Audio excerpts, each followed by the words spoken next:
della sessione a Oliver Smith. Allora facciamo questa mattina. Ah, scusa Oliver, non ti ho detto che non ci sarà la relazione, non è presente la professoressa Vaccari perché ha un problema di famiglia e quindi non ci sarà. Quindi faremo le due relazioni iniziali più discussione, ci sarà un break circa verso le 11, continuiamo con le altre due relazioni più discussione, all'una abbiamo il pranzo che è in questa porticina qui, seduti in questa stanza per i relatori. Ricominciamo alle 14:30, stessa struttura, quindi due relazioni più break, due relazioni discussioni break, due relazioni discussione e poi i saluti di chiusura. Io già mi scuso con tutti, ma purtroppo a metà pomeriggio, tardo pomeriggio devo andare via, quindi non credo di riuscire a seguire tutta la sessione del pomeriggio.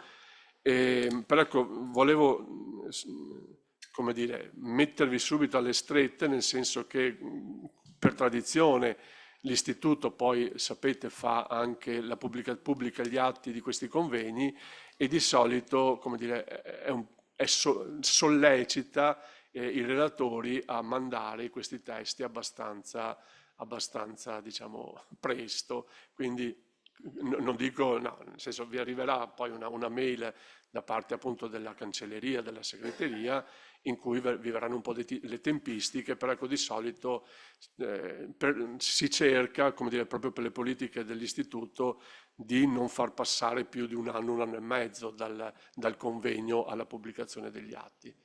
Quindi queste sono un po' soltanto, ecco, le indicazioni organizzative. Lascio la parola per la sessione di questa mattina a Oliver Smith, che rappresenta l'Accademia Austriaca delle Scienze, che come vi dicevo, assieme all'Accademia di Scienze e Lettere croata, che dirigerà la sessione del pomeriggio, è tra i co-organizzatori di questo convegno e di questo ciclo di convegni. Buona giornata e buon lavoro a tutti. Buongiorno a tutti, io ho il piacere di accompagnarvi in questa mattina.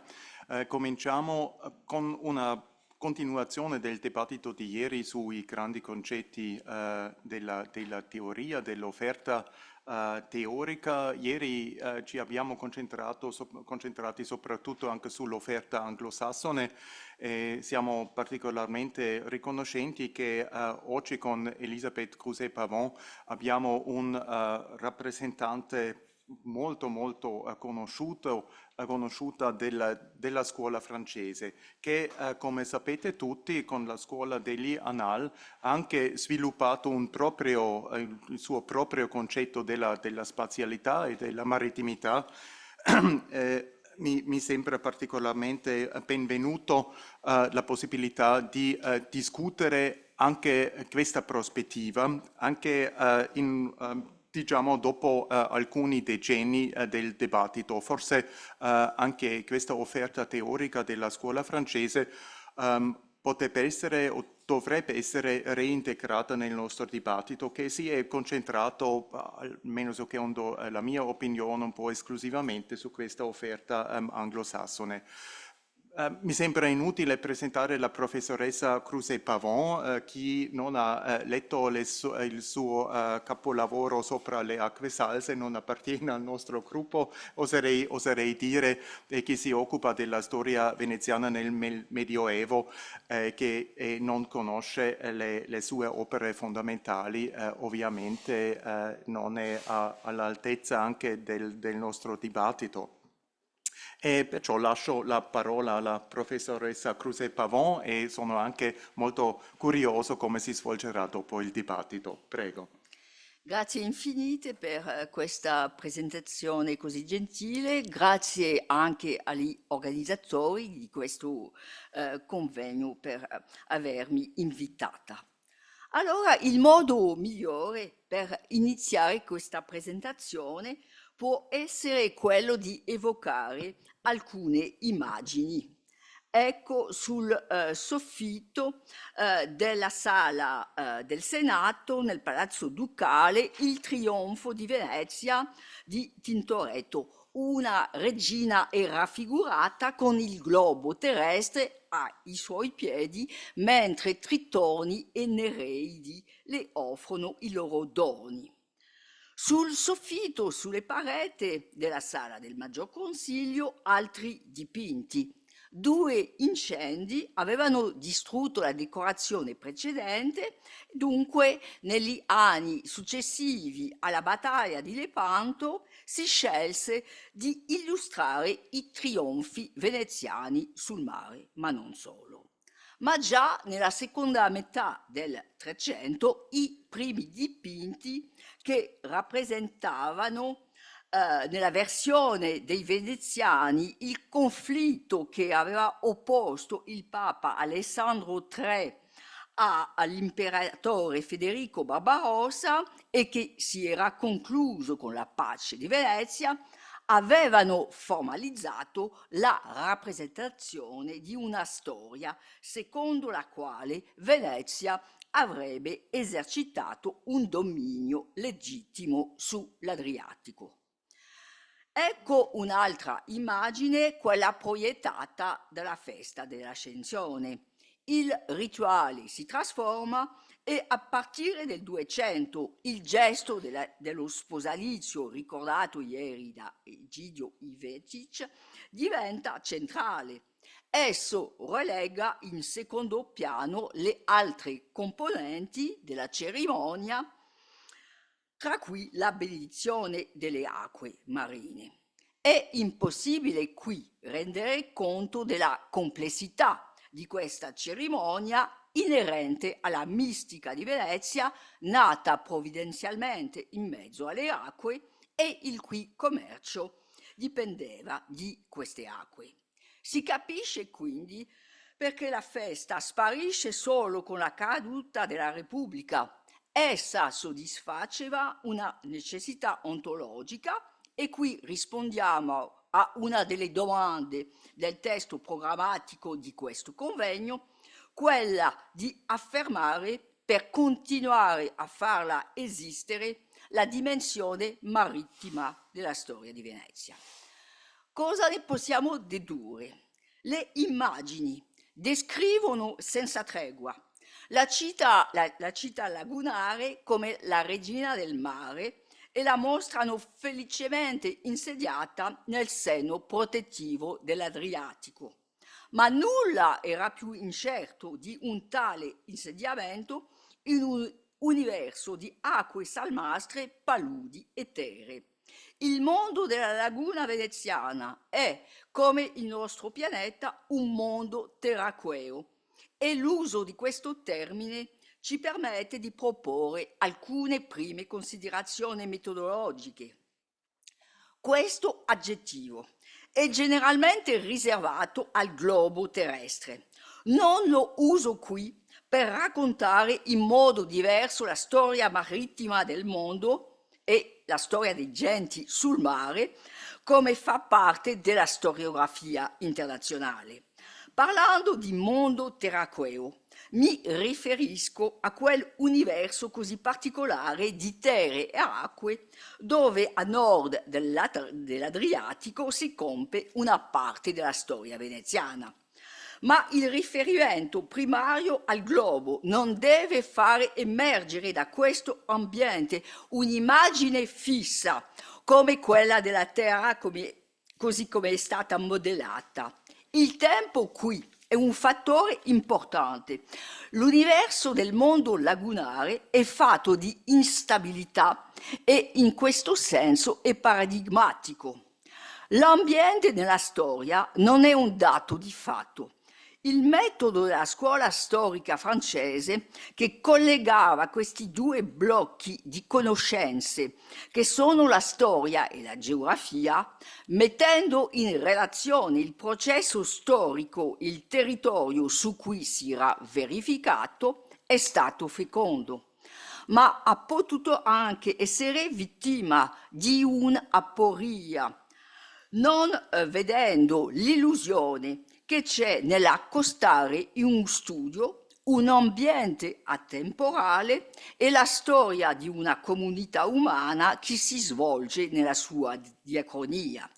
Lo storico ha il dovere di riflettere su cosa siano gli ambienti naturali e di pensare alla loro storicità.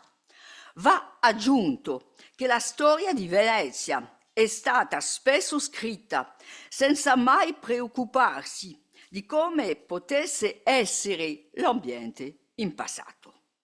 Non si tratta qui di riportare in vita teorie infondate sulla storia geomorfologica del bacino lagunare fin dall'epoca romana, ma di ricordare quanto siano incerte le nostre conoscenze, soprattutto per i primi secoli.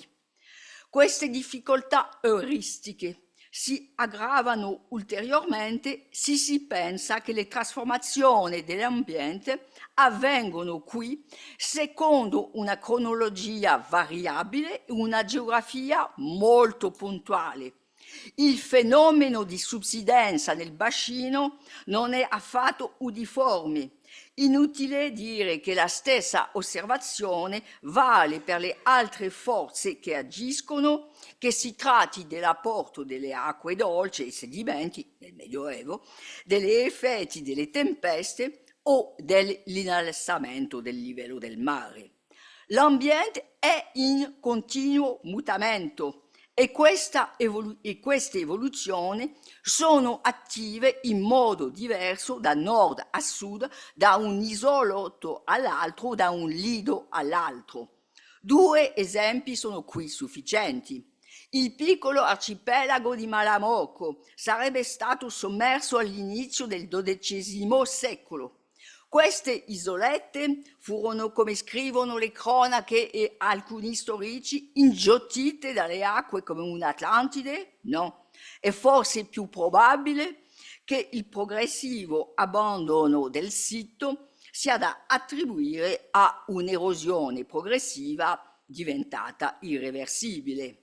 Oppure consideriamo il lido di Sant'Erasmo. Nel Medioevo, come suggerisce il nome, questa striscia di terra fungeva da cordone sabbioso che separava la laguna dal mare. Un canale lo attraversava, assicurando la comunicazione tra le acque. Oggi niente di tale, il passaggio è stato chiuso e Sant'Erasmo è diventata un'isola più che un lido. Come dissociare inoltre questo studio ambientale dalla comunità umana insediata in questo sito e che incide sulle sue trasformazioni? È così possibile arrivare all'analisi delle attività di scambio senza perdere di vista la loro necessaria collocazione in una storia più ampia dell'ambiente. Cominciamo con una prima evidenza. Non fu solo la comunità veneziana a costruire da sola rappresentazione di grande irradiazione.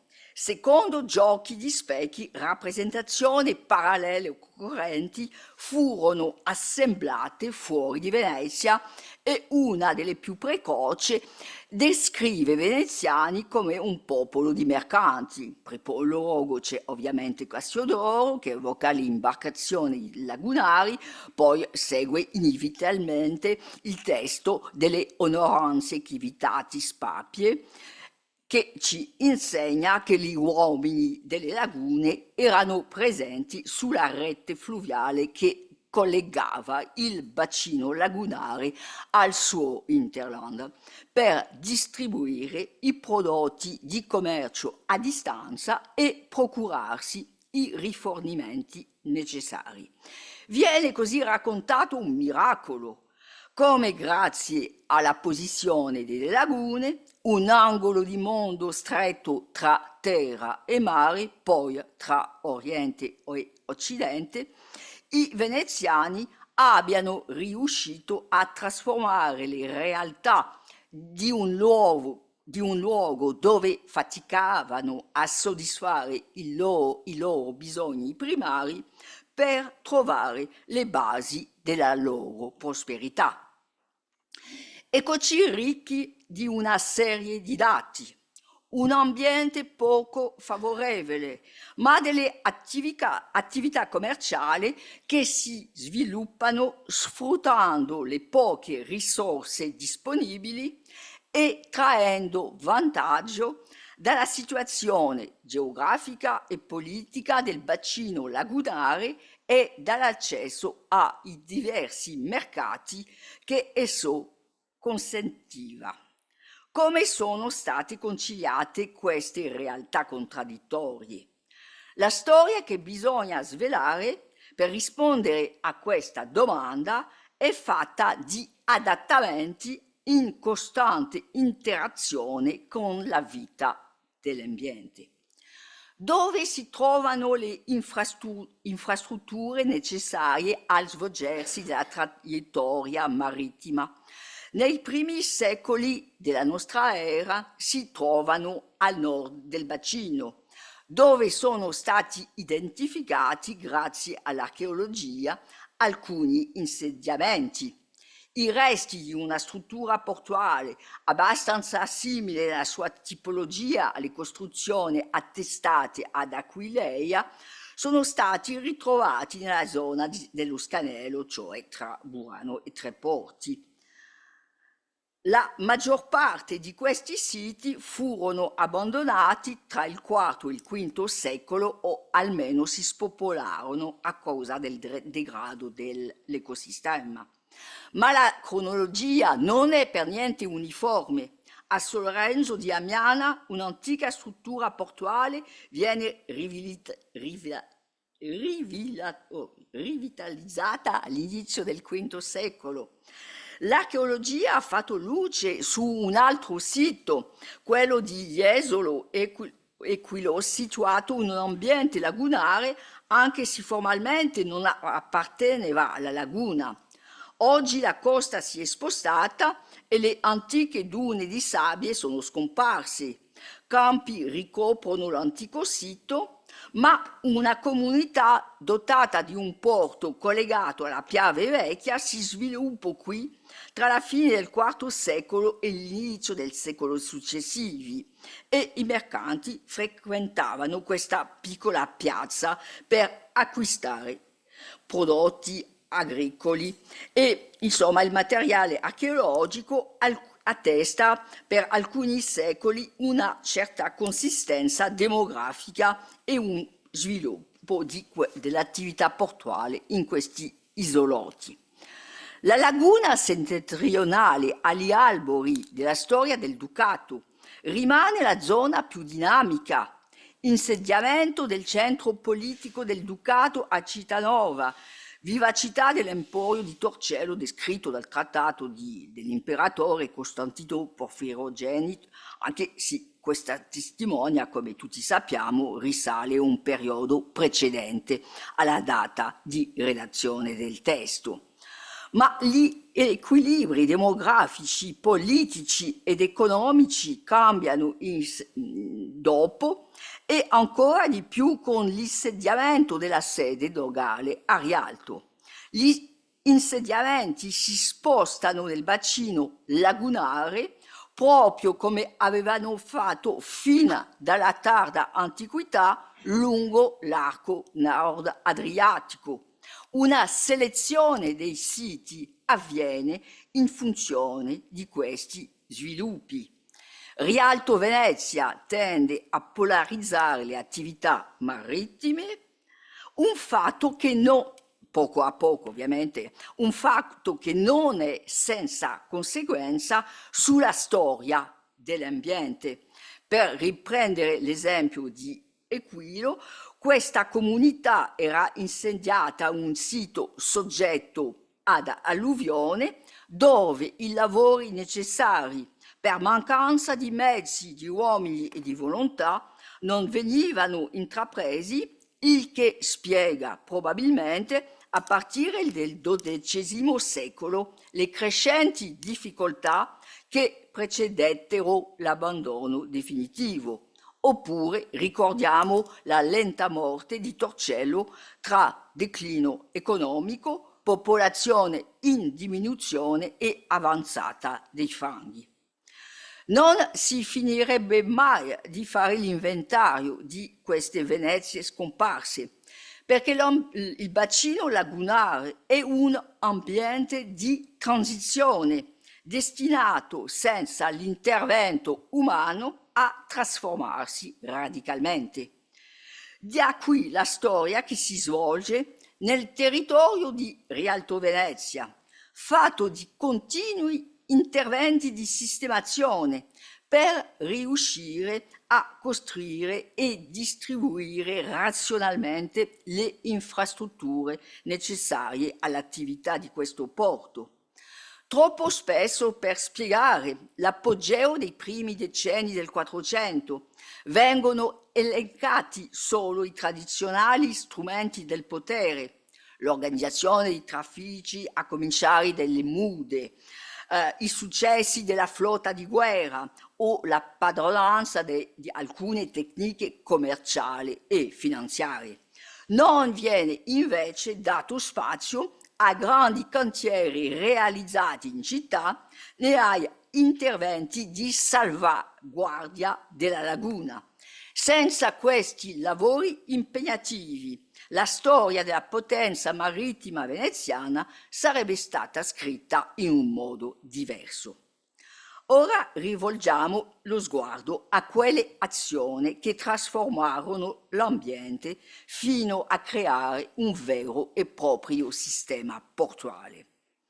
A Venezia non esisteva un fronte portuale a diretto contatto con il mare, ma un sito frammentato in piccoli arcipelaghi, tutti situati a una certa distanza dalla bocca di San Nicolò, una configurazione che facilitava una naturale diffusione delle infrastrutture di scambio, sinonima di spazio, ma di un spazio da sistemare senza sosta. Bisogna quindi probabilmente attendere il vero decollo dei traffici commerciali nel XII secolo, perché le attività portuali e la costruzione navale tendano a colonizzare le acque eteree gradualmente bonificate situate allo sbocco del canale che univa Venezia al porto di San Nicolò, anche si va sottolineato che bisogna attendere la fine del Quattrocento per vedere i cantieri privati raggiungere una molto relativa concentrazione geografica nella zona dell'Arsenale. Pensiamo a Santo Spirito, per esempio. Quell'Arsenale, il cantiere pubblico, fu fondato alla fine del XII secolo ai margini orientali della città in formazione, in mezzo ai paludi e acque.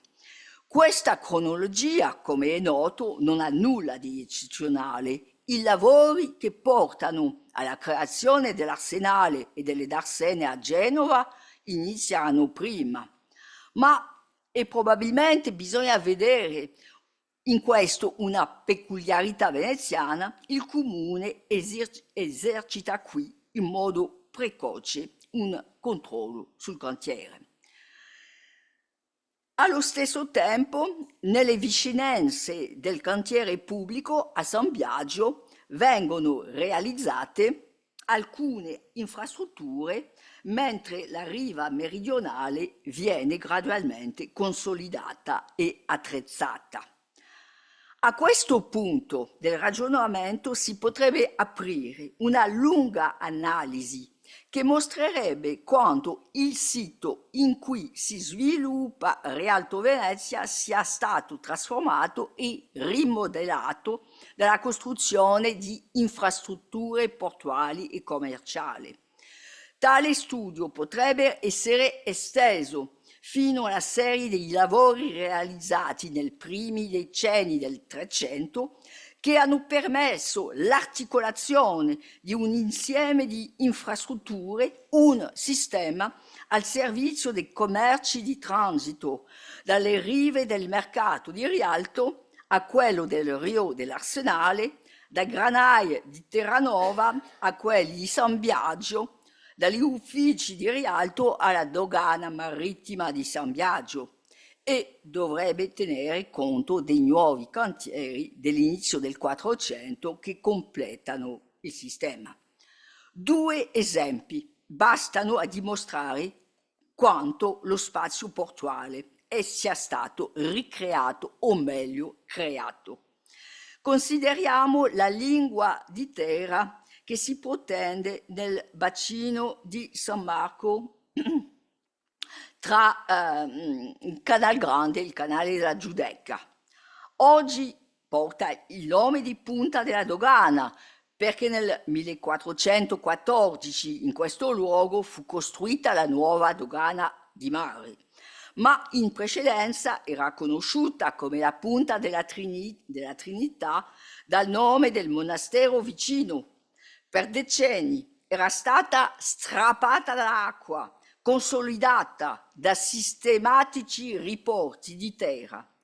Dopo tutti questi lavori, all'inizio del 300, la riva di legno che la circondava poteva essere sostituita da una fondamenta di pietra mentre venivano costruiti nuovi magazzini per il sale, di cui il nome di Punta del Sale che porto per un certo periodo. O, secondo esempio, ricordiamo come a ogni suo ampliamento il grande cantiere pubblico di costruzione navale ingiotti paludi e acque fino a diventare alla fine del 400, prima ancora che i lavori fossero completati, una città nella città. Ho potuto parlare a proposito della storia urbana di Venezia dell'invenzione di una città. Si può in modo altrettanto legittimo considerare che nel caso che ci occupa si tratti dell'invenzione di un porto. La cronaca di questa invenzione non si esaurisce infatti con il ricordo di queste grandi opere di costruzione e sistemazione delle realtà portuali. La vita dell'ambiente lagunare la anima anche fortemente. Le sabbie depositate dai venti, dalle correnti, ostruiscono i canali tra mare e laguna. Questa minaccia di insabbiamento pesa molto presto sulla bocca di porto di San Nicolò e i primi portolani già evocano le difficoltà di accesso, soprattutto con la bassa marea. A partire del 300 si inizia quindi a costruire palizzate sul lungomare per proteggere questa bocca e nel 400 queste difese si moltiplicarono e riguardarono anche l'altra bocca, quella di Malamocco. Una doppia linea di pali rinforzata da pietre viene eretta per mantenere in questa bocca la forza dei correnti di marea. Ma queste opere costituivano una protezione insufficiente. Si devono prevedere lavori di più ampia portata con l'obiettivo di chiudere altre bocche per ridare forza alla corrente di flusso nel canale di San Nicolò. Le acque marine, spinte attraverso le bocche di porto dalla marea, non si mescolano nella laguna per rifluire a caso attraverso l'uno o l'altro canale, attraversando i porti, ma difendosi a velocità disuguali nel bacino lagunare. Le acque si incontrano senza mescolarsi lungo quello che vengono chiamate le partiacque.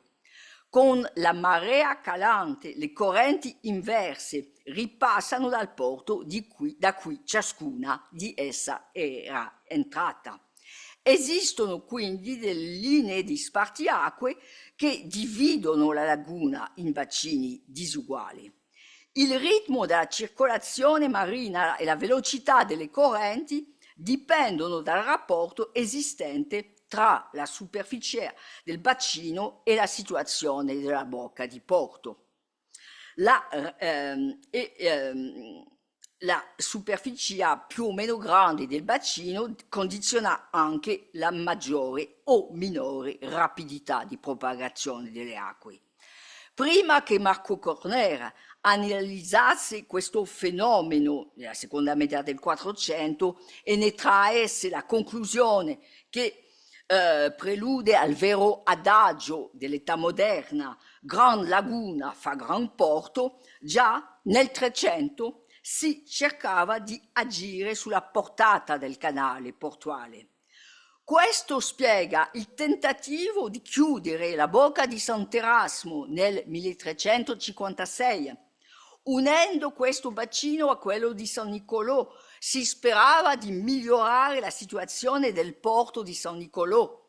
Questa misura, riportata 3 anni dopo, fu presa in considerazione più volte, prima che si decidesse definitivamente di separare le due bocche con una palizzata, e gli appalti pubblici testimoniano nel 400 la regolare riparazione di questa palizzata della Garzina, poi il suo allungamento nel 1448 e 1450. Ma anche in questo caso i lavori non diedero i risultati sperati. Si tentò quindi di intervenire sul porto di Malamocco, la cui larghezza fu ridotta a metà del 400 dall'immersione di cassoni di legno e zattere.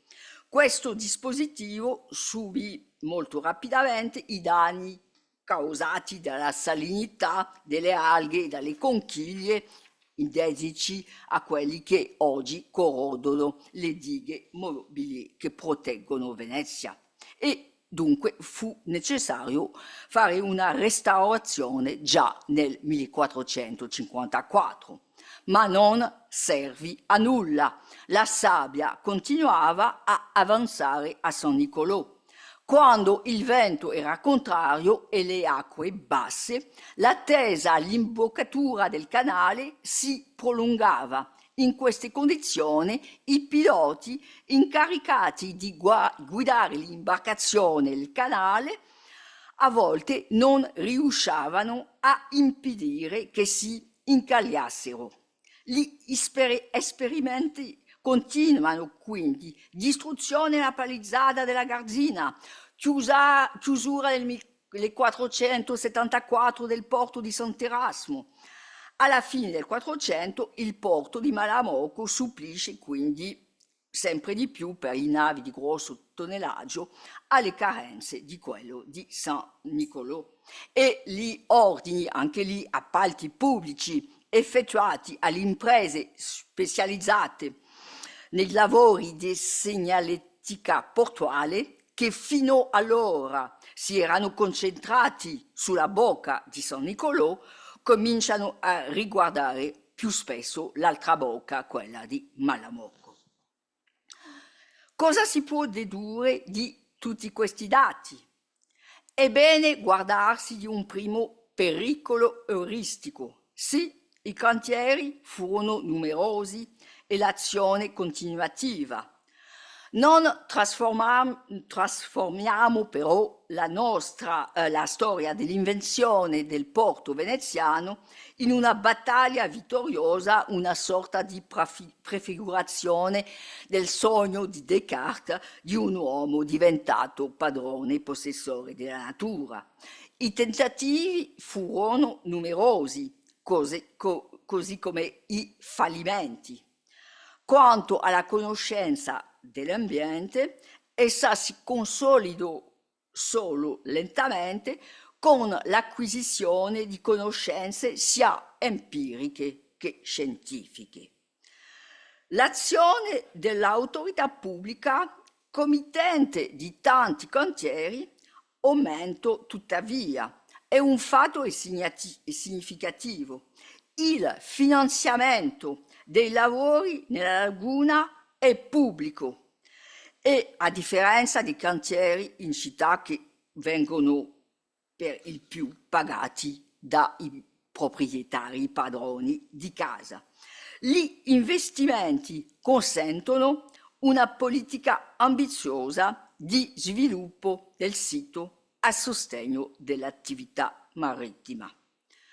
Un secondo pericolo sarebbe quello di cedere al determinismo, collegando troppo strettamente l'amplificazione dell'autorità pubblica alle sfide della vita del bacino lagunare.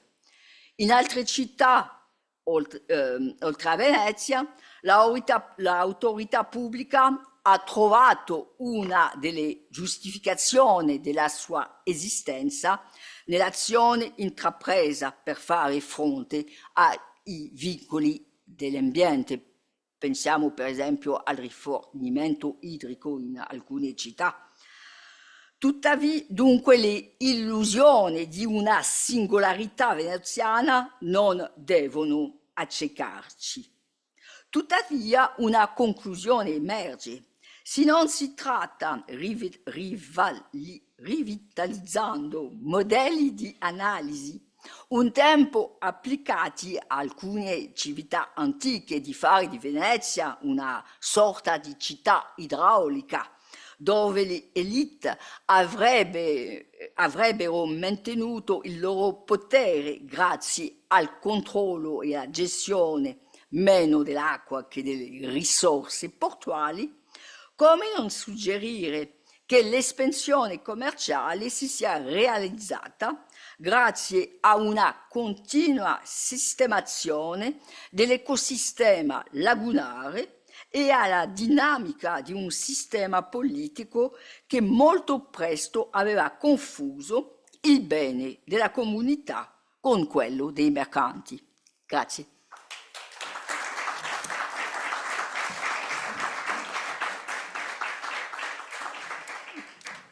Ringraziamo la professoressa Kruse Pavan di questa relazione magistrale che ha aperto anche il dibattito di oggi sui grandi concetti di questo convegno, cioè ambiente, geografie e ecosistemi. E nello stesso tempo ci ha mostrato quanto siano anche importanti le immagini evocate per descrivere il passato. Mi è sempre piaciuto questo titolo splendido di La morte lenta di Torcello, ad esempio, o anche il concetto delle Venezie scomparse. Io credo che noi storici abbiamo anche bisogno di queste fortissime immagini, anche per cominciare dopo il dibattito più analitico, più teorico, e dobbiamo alla professoressa Kruse Pavan alcune delle più belle immagini in questo senso. Abbiamo cominciato il nostro viaggio nello spazio adriatico proprio a Venezia e adesso continuiamo con le due sponde. E la prossima relazione sarà presentata dal professore Joško Belamarić. Ho il piacere di presentarlo brevemente. È stato per lungo tempo, dal 91 fino al 2009, il direttore anche del patrimonio, dell'Ufficio per la protezione del patrimonio culturale a Split, a Spalato, e dal 2010 dirige il Centro di Storia dell'Arte Cvitko Pisković, anche a Split, a Spalato, e insegna come professore ordinario di Storia dell'Arte. È un massimo esperto soprattutto dell'arte del Quattrocento dalmata, e voi sapete tutti quanto sia ricco questo patrimonio culturale proprio in questo secolo, soprattutto anche prima degli attacchi ottomani, che hanno anche cambiato per lunghi secoli anche il sistema economico, sociale e culturale della Dalmazia, che si è trasformata da una parte integrante del sistema culturale economico adriatico in una specie di avamposto anche della cristianità cattolica, zona di frontiera con perdite demografiche sostanziali. Allora questo 400 studiato dal professore Béla Maric costituisce anche nella nostra prospettiva un secolo in cui, l'ho menzionato anche ieri, la Dalmazia ha tratto anche un'immigrazione dall'altra sponda, in questo senso, in questo caso la sponda occidentale.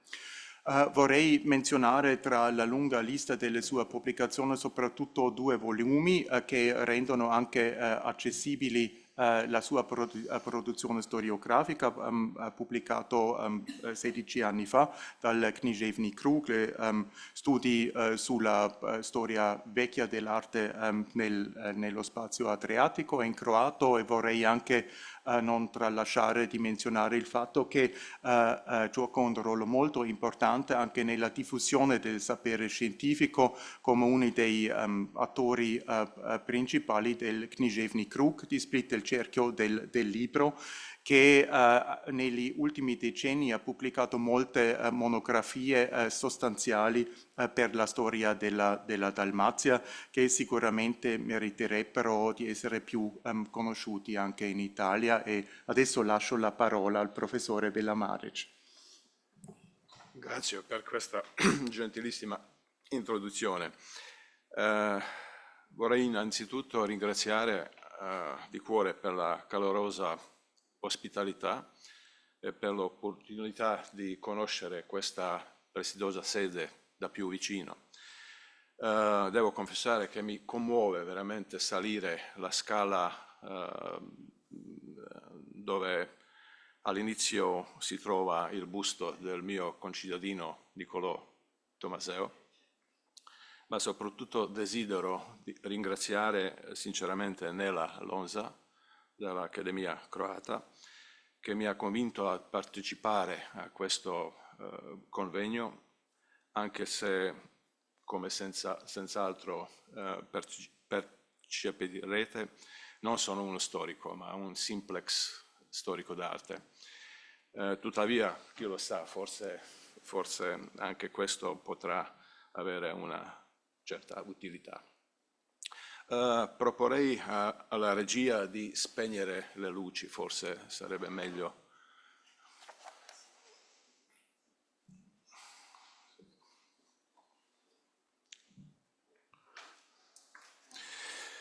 L'Adriatico ha 2 volti, uno cobalto e smeraldino, quieto, l'altro mutevole e turbolento. Si potrebbe comporre un'intera antologia di raffigurazioni greche e romane sul carattere insidioso dell'Adriatico, anche se in gran parte esse derivano meno da ragioni meteorologiche e più dalla notoria pirateria degli Iliri, degli Liburni e degli Istri, che abitavano la costa orientale dell'Adriatico fino all'epoca della Pax Romana.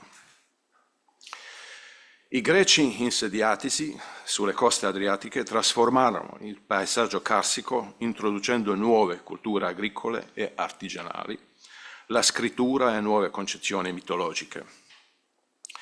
L'impianto urbanistico antico definisce ancora oggi la forma dei centri storici della maggior parte della città dell'Istria e del Dalmazia: Poreč, Parenzo, Pula, Pola, Rab, Arbe, Zadar, Zara, Traù, Spalato, Cattaro, così ci sono tanti esemplari, che diventeranno importanti fattori storico-culturali nel Medioevo, nel Rinascimento e in epoche successive.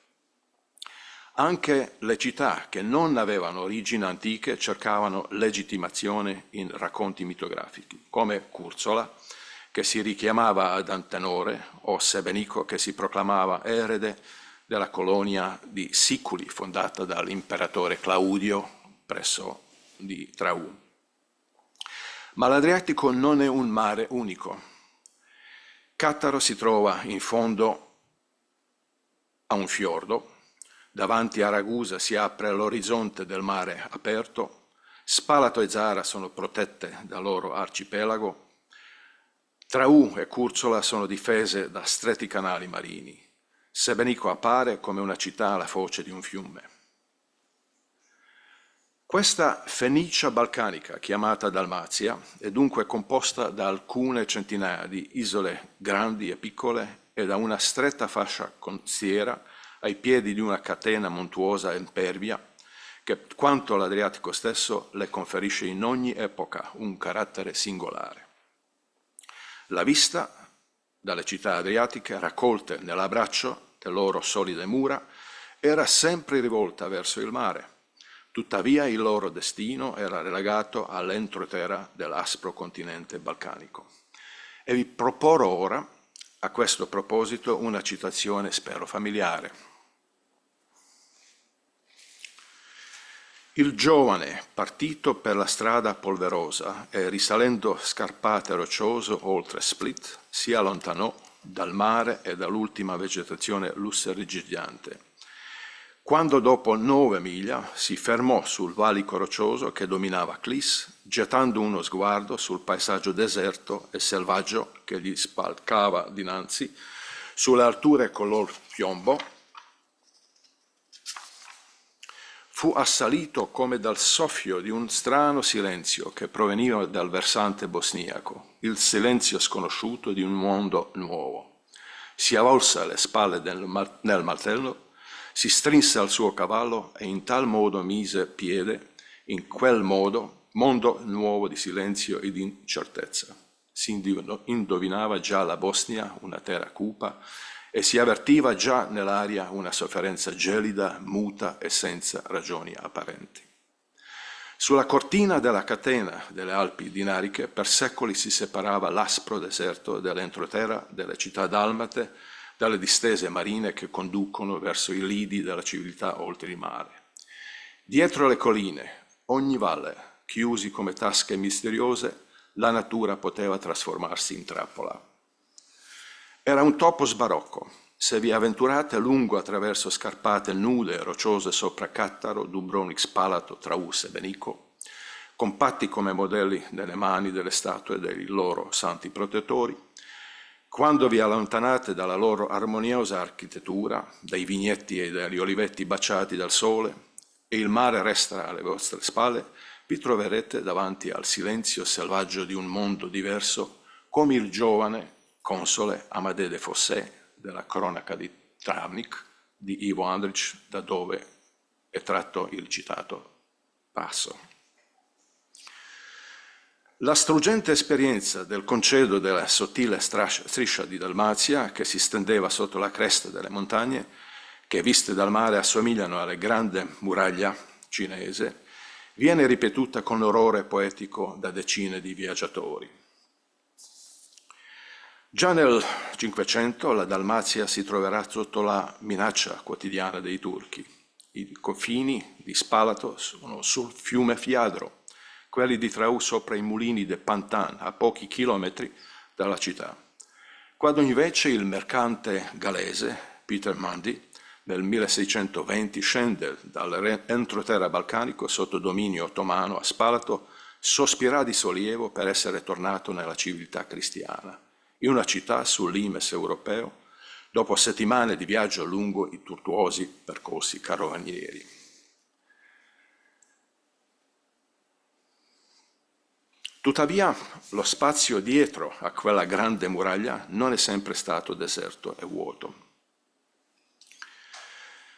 La densità della vita, che per secoli ha agito come un filo integratore lungo tutta la profondità di questo territorio, vivendo letteralmente su ogni striscia di terra, accanto a ogni fonte e corso di acqua, trova la sua eloquenza massima nella mappa di Matteo Pagano, realizzato tra 1522 e 27, una delle più importanti raffigurazioni cartografiche della realtà ecostorica e culturale di questa parte agli albori del nostro secolo.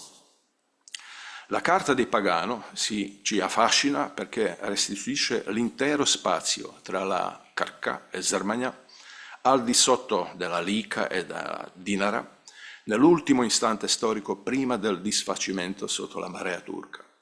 Ci mostra un paesaggio mosso e tortuoso, un vero labirinto di canali e passaggi tra decine di isole all'avamposto di quel mondo. L'asprezza del suolo roccioso dell'entroterra cittadino è velata dagli ideogrammi di castelli, borghi, villaggi, rifugi e chiese che dalle cime dei crinali e degli altopiani conici custodiscono i magri avvallamenti, i sottili campi arati e i boschi. Pagano realizza la sua carta alla vigilia della nuova guerra tra turchi e veneziani iniziata nel 1537, in un tempo in cui Michele e Gian Girolamo Sammicheli progettano le possenti fortificazioni di Zara e di San Nicolà a Sebenico, così come a Creta e Corfù dopo. La carta è importante non solo perché raccoglie come in una summa mentale le immagini di questo spazio, ma anche perché documenta il tempo del lungo Cinquecento.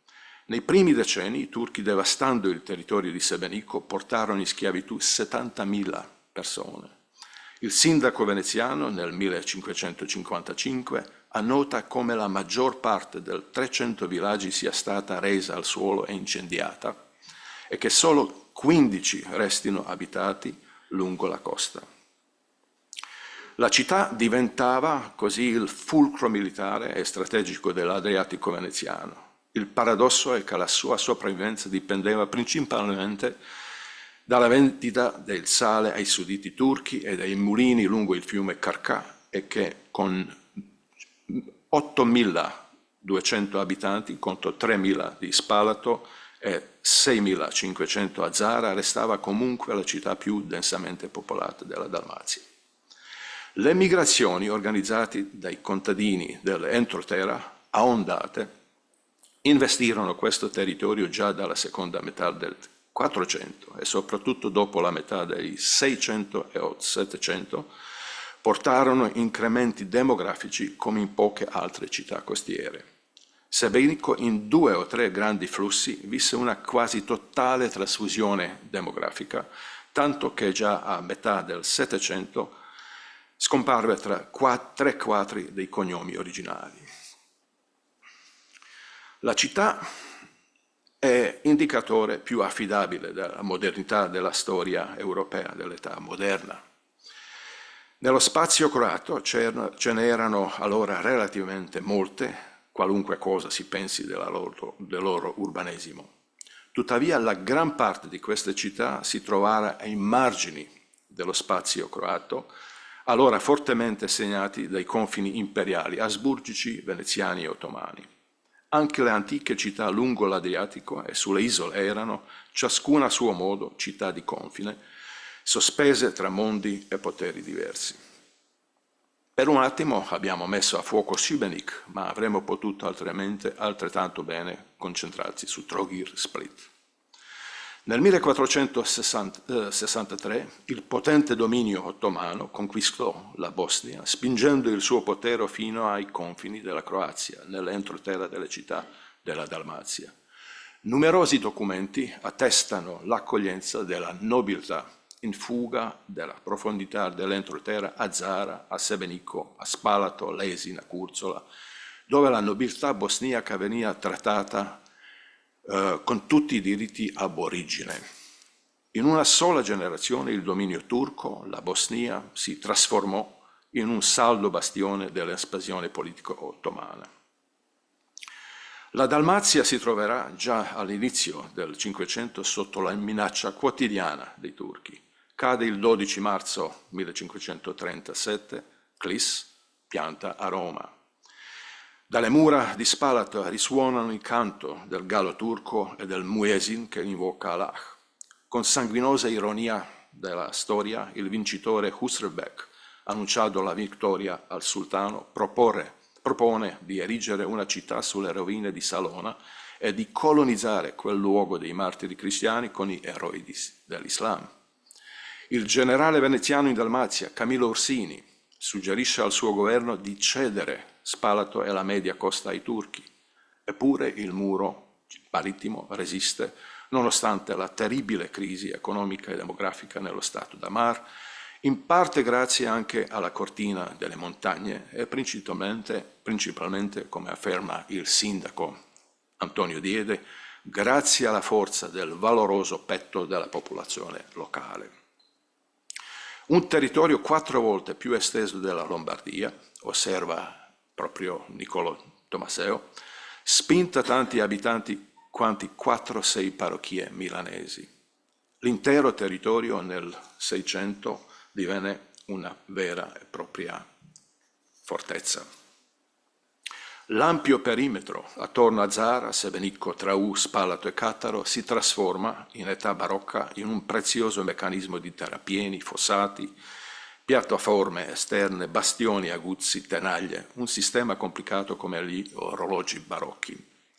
Ma nello stesso tempo le influenze culturali si intrecciavano da entrambe le parti del confine, lungo le vie caroveniarie e i mercati ordinari.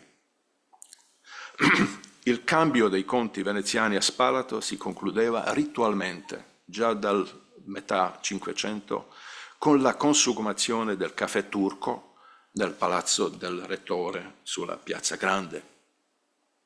Nascono dunque tre Dalmazie, quella veneziana, quella di Ragusa e quella turca. I punti di svolta storici in questo processo sono le date della caduta di Jajce e di Klis. La frattura tra la Dalmazia veneziana e quella ottomana era più terribile del filo rosso tracciato lungo la verticale dei Balcani da Diocleziano e Teodosio. Nello stesso periodo in cui Šimon Konjičić Benja è un nobile zarattino e di madre una Morosini, vescovo di Modruš, nel suo trattato De Croatia e Desolazione, descrive l'acquisto di ragazzi di Modruš dai turchi persino per una pagnotta. Antu Lucic, padre del poeta Hannibal Lucic, si imbarca a capo della flotta di Hvar per danneggiare il territorio turco lungo il perimetro della costa. Trattiamo del 1476. Dunque sotto il Biokovo. Vengono razziati 4.000 capi di bestiame, grande e piccolo, molti beni mobili e 46 prigionieri che vengono poi divisi come schiavi a Hvar. Nel 1554 Paolo Giustinian, capitano del guarnigione di Zara, scriveva al Senato che, cito, «Per quello che riguarda le isole sono divenute i giardini delle nostre galee. E se dico giardini è perché ogni volta che c'è bisogno di uomini si va in giro da quelle parti per rifornirsi, di modo che queste povere terre sono esaurite e per metà deserte. Le donne rimangono senza uomini». I possedimenti di oltremare vivevano in una costante psicosi di guerra politico-religiosa e quelle guerre si conducevano senza scrupoli, proprio come accade oggi. Spesso il conflitto si riduceva a un rituale di devastazione. Il nemico scendeva ciclicamente, di solito in prima primavera, incendiava i campi, strappava le vite, gli ulivi, portava via il bestiame e così via. Così fino alla fine del dominio turco. Così dalla precedente eredità culturale poteva sopravvivere a un tempo simile? Cosa dell'antico paesaggio coltivato dalla mano dell'uomo. Chi taglia un albero estirpa la fonte stessa della vita.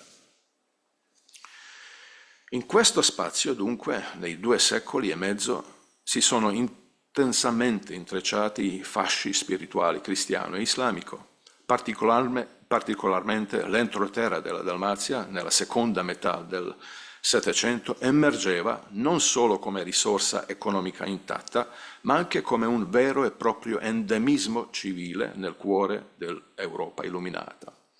Grazie a Alberto Fortis, i Morlacchi divennero una delle importanti scoperte romantiche di un'oasi non contaminata dalle convenzioni civili, che trovò eco in Goethe, Prosper Mérimée, Pushkin, Mickiewicz e così via. L'Iliria della fantasia europea popolare trasforma così una terra incantata, rifugio di miti e leggende, spazio libero per l'immaginazione. Come osserva con tagliente ironia Oscar Wilde, commentando un'interpretazione amatoriale di Twelfth Night, «Where there is no illusion, there is no Illyria». Dove non c'è illusione, non c'è Illiria. Tuttavia, numerosi testi testimoniano forme durevole di interculturalità e convivenza interconfessionale anche nei tempi più cruenti degli scontri asburgico-veneziano-ottomani. Siamo davvero consapevoli di quanto famosa Sinska Alka, uno dei ultimi, forse il più autentico torneo cavalleresco europeo, intrecci antiche tradizioni locali con influssi orientali e veneziani. Nata per commemorare la celebre battaglia del 1715 contro gli ottomani, tutta la terminologia legata alla struttura della compagnia, dei cavalli e delle divise ha radici orientali. I cavalieri indossano costumi che ricordano mercenari bosniaci nelle armate prussiane del Settecento, sardari e arambaci della comunità rurali della Zagora dalmata, ufficiali militari locali dell'epoca barocca. Non stupisce quindi vedere San Giorgio, santo amatissimo, raffigurato come Alcar su un destriero infuocato trafiggere il drago con la lancia. Tuttavia Dalmazia a lungo fu uno dei possedimenti più arretrati e poveri, prima veneziani, poi austriaci. Ancora alla fine del Ottocento, all'inizio del Novecento, appariva come terra periferica ed esotica, al di là delle norme comuni. Nei resoconti dei viaggiatori europei sulla vita quotidiana in Dalmazia, i costumi popolari assumono un ruolo chiave, ma più come contorno pittorico oriental mediterraneo, un tocco di colore e sapore visivo accanto alle rovine monumentali del palazzo di Diocleziano o alle piazze rinascimentali di Dubrovnik. L'esperienza dei costumi popolari che i visitatori potevano osservare a Zara, per esempio, è forse resa in maniera più suggestiva da un passo tratto dal libro Dalmatia, The Land Where East Meets West di Maud Holbach di 1902. Questa vecchia signora inglese alzò gli occhi entrando nella città vecchia di Zara e esclamò: "This is no more a Europe, no matter what the map may tell you." E poi, quando sul mercato vide i morlacchi con i loro volti scuri incorniciati da fazzoletti di lino bianco, con pesanti anelli d'oro su mani sporche e sandali grezzi a piedi, at the first glance they seemed to me more like North American Indians than any European race. Sconvolta rimaneva tuttavia meravigliata e faticava a comprenderlo, tanto era alieno quel paese. Si potrebbe compilare un'intera antologia di tali osservazioni, alcune delle quali ricordo anch'io, dei miei giorni di infanzia a Sebenico e Spalato negli anni 70.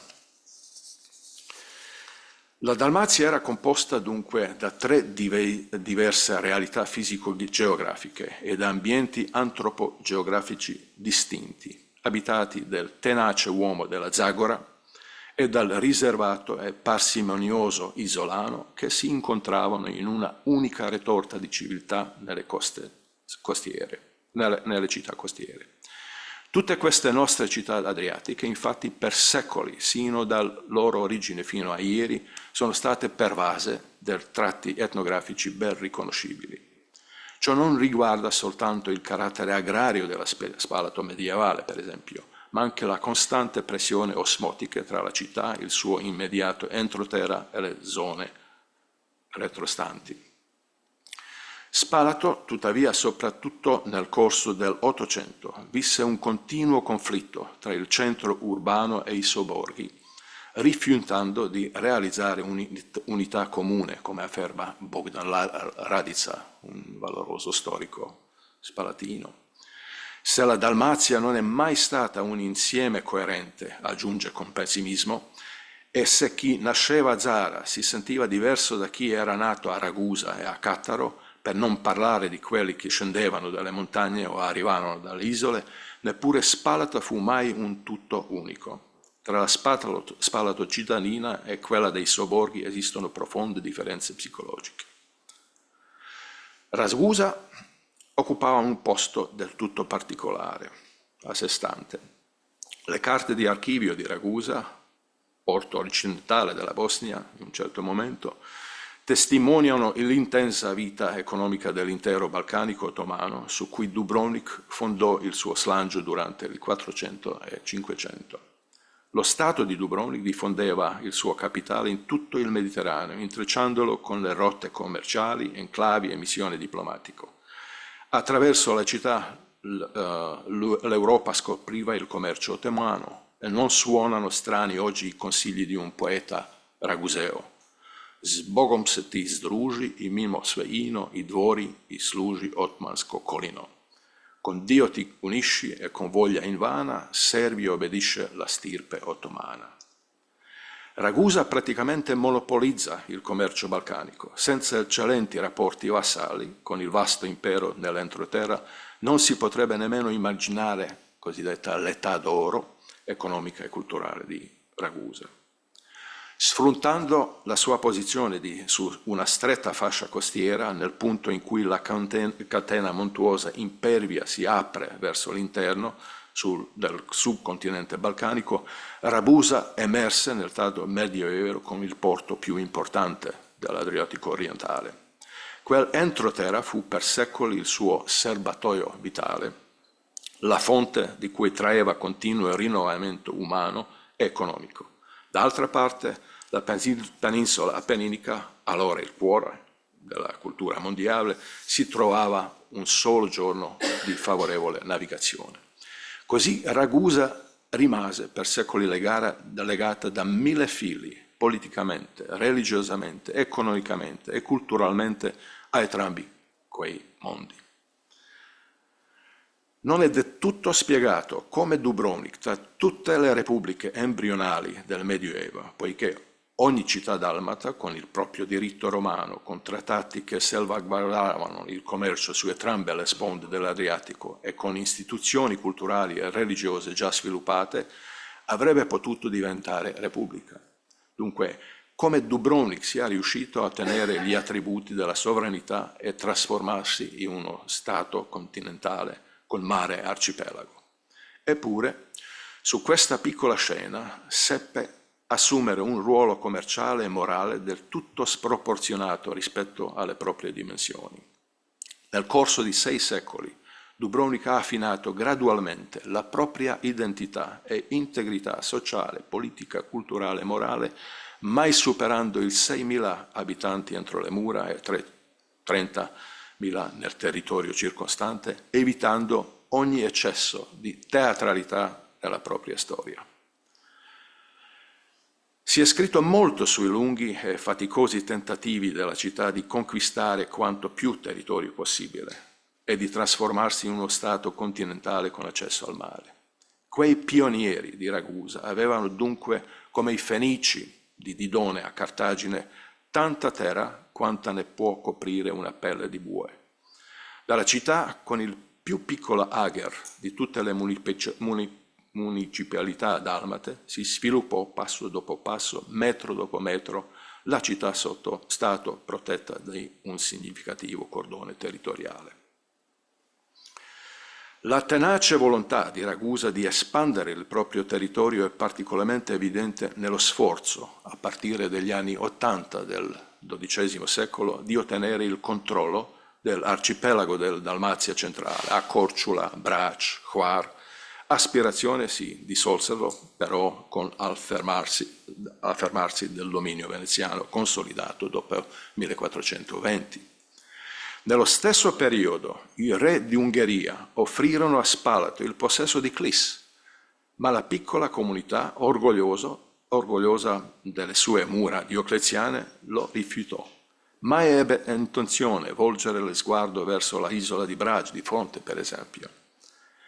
Era il passaggio più cruciale della Dalmazia, simile al passo del Termopili, parlo di Klis, la porta attraverso cui scorreva la via verso l'interno dei Balcani, nido di grandi signori croati di cui si temeva, come riporta un racconto, come il gabbiano teme il diruppo a picco sul mare.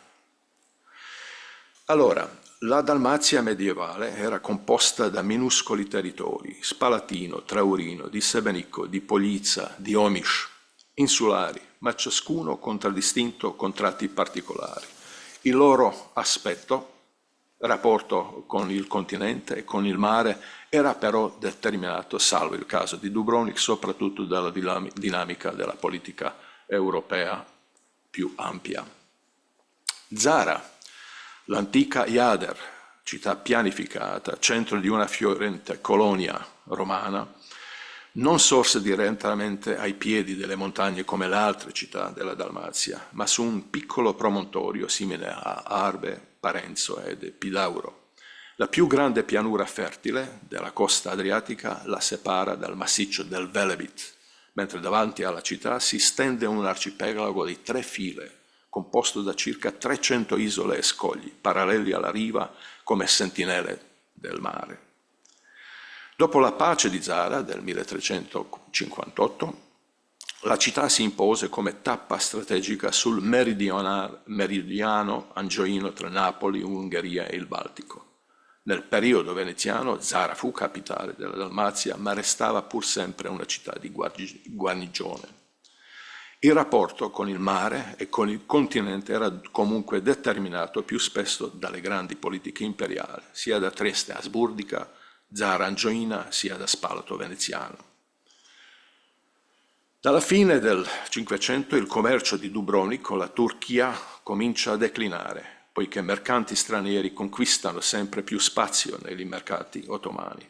Contemporaneamente i veneziani, spinti fuori dal Levante, trovano nuova linfa, aprendo nel 1592 il porto di Spalato. La Scala di Spalato diventa il principale punto veneziano per il commercio con il mondo ottomano, il nodo più importante dell'intero sistema tra Mediterraneo e Balcani, tra la città e la Serenissima.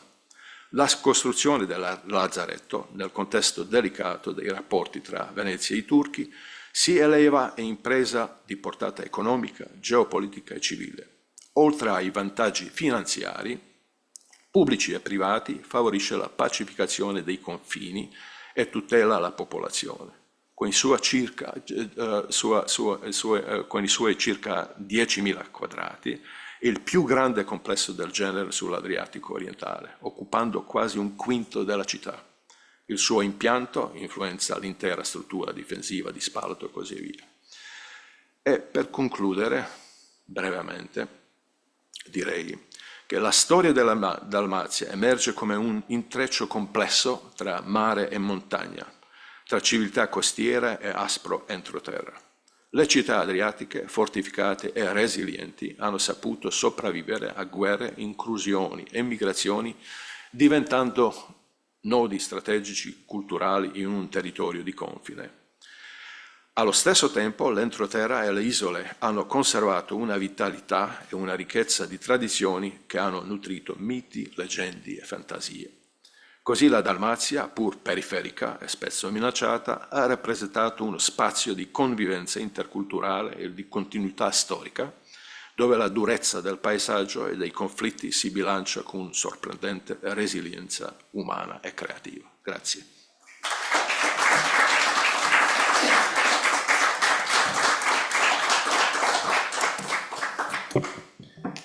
Ringraziamo il professore Belamaric di questa grande introduzione in uno spazio storico che, malgrado anche i tentativi, gli sforzi storiografici degli ultimi anni, almeno credo nel contesto storiografico italiano è rimasto una terra sconosciuta, e anche in questo caso credo che le immagini giocano un ruolo molto importante, perché ci ha introdotto anche in una prospettiva visuale di questa Dalmazia, e ci ha aiutato molto a capire un po' meglio anche le complessità spaziali, e ha anche collegato questa complessità ai concetti che sono stati anche al centro dei dibattiti storiografici, soprattutto in Croazia. Ho dimenticato, avrei dovuto farlo, di menzionare il fatto che lei ha anche curato questa grande mostra sull'entroterra dalmata nel 2007, il grande catalogo che ho menzionato anche nella mia relazione di ieri.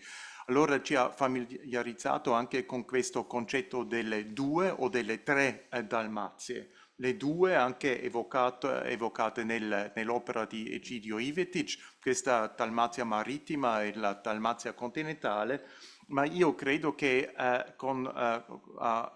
condivido anche il suo approccio di parlare di 3 Dalmazie, perché Dubrovnik è talmente diverso di questa Dalmazia non ragusina, anche per i motivi che ci ha spiegato adesso, che infatti dobbiamo anche un po' allargare questo concetto delle due Dalmazie.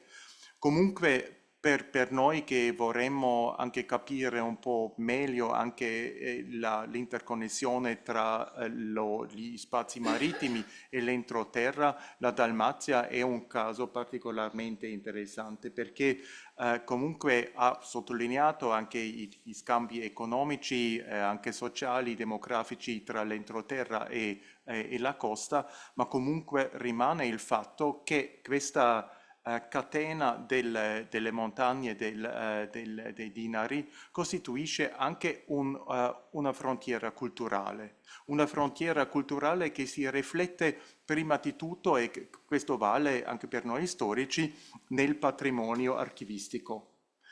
Se paragoniamo quello che si è conservato fino ad oggi in queste comuni dalmate con il patrimonio archivistico della Bosnia, che è quasi zero per il 200, anche 300, per il 500 un po' meglio. Tutti i documenti emessi dai bani e anche della Cancelleria Reale Bosnia si possono pubblicare in un singolo volume.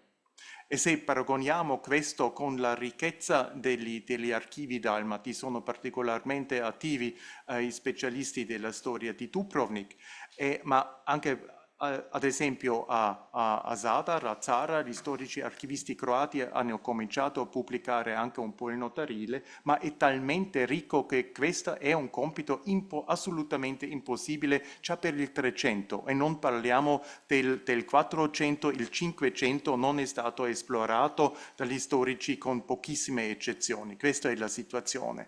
Cioè, dobbiamo anche trarre una linea di frontiera in ciò che riguarda il patrimonio archivistico, e questo è davvero una frontiera culturale profondissima. Senza l'archivio di Dubrovnik non sapremo niente sulla storia della Serbia medievale o della Bosnia medievale, e questo vale anche per gli altri archivi dalmati. E ci sono altri elementi che potremmo anche includere in una tale storia, ad esempio la storia gastronomica, perché c'è anche il confine tra pesce e carne, o tra il riso e le patate oggi alla prima epoca moderna e così via. E questo si vede anche nelle tendenze demografiche, anche le migrazioni che vengono, e anche nel XX secolo sono venute dall'entroterra verso la costa, e hanno anche contribuito a una di queste grandi trasformazioni che ha anche evocate nella sua relazione. Io credo che la Dalmazia è anche un ottimo punto di partenza per anche paragonare le due relazioni di questa mattina, e naturalmente anche per continuare questa comparazione con le altre due relazioni che ci aspettano. E in questo senso invito anche a domande e commenti alla professoressa Kruse Pavan e al professor Belamaric. Hermano. Sì, approfitto intanto del professore perché lei giustamente parla appunto di 3 Dalmazie. Io a volte ho l'impressione che siano anche 4 le Dalmazie, cioè ci sia una Dalmazia delle isole, una Dalmazia della costa, una Dalmazia delle montagne e poi ci sia Dubrovnik. Lei faceva l'esempio della scala di Spalato, che è sintomatico. Ma prima di quel momento lì, come dire, dal punto di vista di Venezia, che appunto tutta la navigazione e quindi come dire, l'individuazione anche della portualità in Dalmazia, tutta la navigazione veniva fatta bordeggiando le coste dalmate per andare verso appunto i mercati del Levante mediterraneo. ma si faceva in qualche modo bordeggiando le isole, venivano bypassate città di grande importanza come Sebenico, come Spalato, le mude non facevano tappa e le mude dei pellegrini tanto meno, nei diari dei pellegrini non abbiamo descrizioni, Graciotti per esempio, non abbiamo descrizioni per il 300-400 di Spalato, di Sebenico, perché appunto non venivano toccate. Il momento in cui c'è la svolta è proprio la scala di Spalato, quando c'è un investimento da parte di Venezia perché diventa, come dire, l'anteporta verso le montagne, verso l'entroterra, verso l'impero ottomano. Quindi non so, io ho questa impressione che ci siano anche più Dalmazie, quindi volevo avere una sua... E poi, se posso, visto che ho il microfono, rispetto alla bellissima relazione di Elisabeth Cluzet-Pavan, sì, c'è l'impressione appunto che, come dire, proprio per la conformazione della laguna, per la conformazione geografica e ambientale, eccetera, a Venezia rimanga a lungo ci sia una portualità diffusa e c'è certo un investimento in progettualità politica, però questa progettualità si vede molto nell'Arsenale, che come dire ad un certo punto fanno questo investimento, per cui c'è nascita dell'Arsenale nella parte orientale della città, ma dal punto di vista portuale continua a rimanere una realtà assolutamente diffusa, una realtà multiforme, puntiforme, che non trova mai, cioè non c'è un porto a Venezia, c'è questa realtà molto...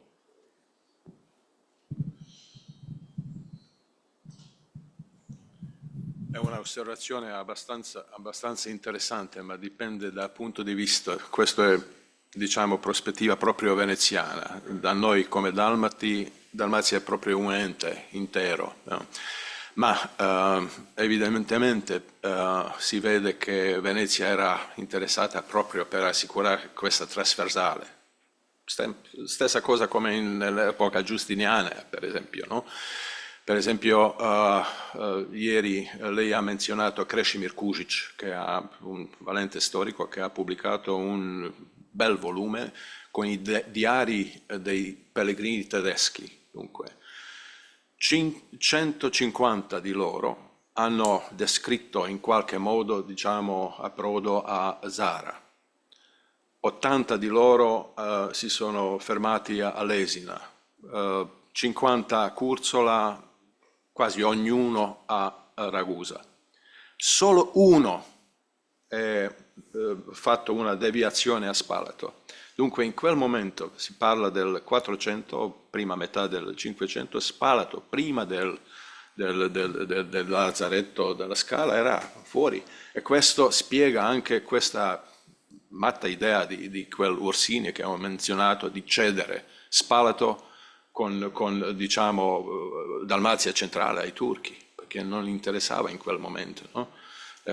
Dunque c'è una dinamica, ma comunque dal nostro punto di vista Dalmazia di retroterra, di isola è un ente, no? Se uno legge Hektorovic, uno legge questi scrittori per esempio di Sebenico, non so, capisce che loro veramente guardavano 360 attorno, no?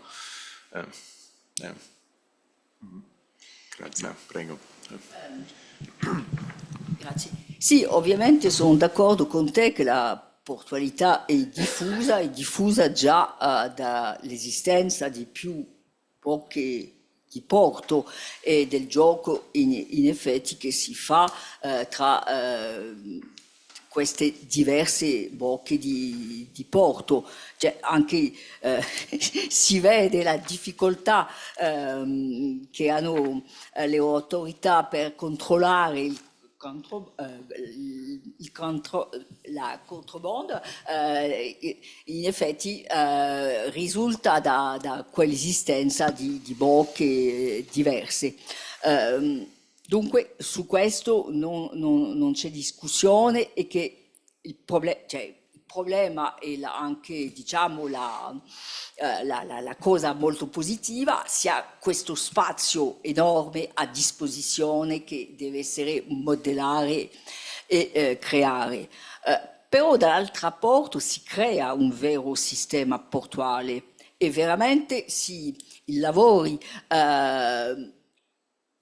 non solo l'arsenale, ma i lavori soprattutto di sistemazione della prima metà del 300 creano un vero sistema portuale che viene totalmente insomma finito nel 400 con l'articolazione tra Rialto e la dogana diciamo di terra e poi tutto il resto che viene articolato, veramente è un sistema che si mette, dunque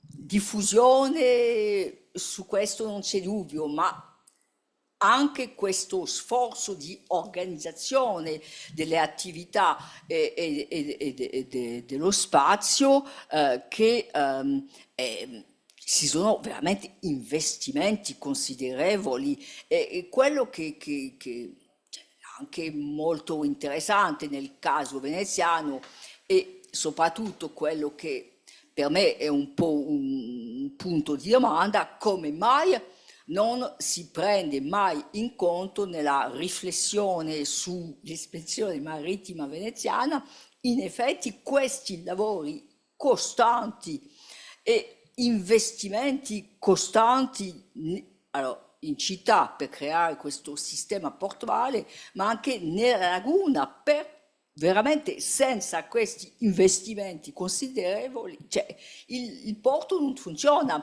perché le navi non possono più entrare, la bocca di cioè, veramente bisogna vedere, sono migliaia di deliberazioni sulla bocca di San Nicolò perché è un problema.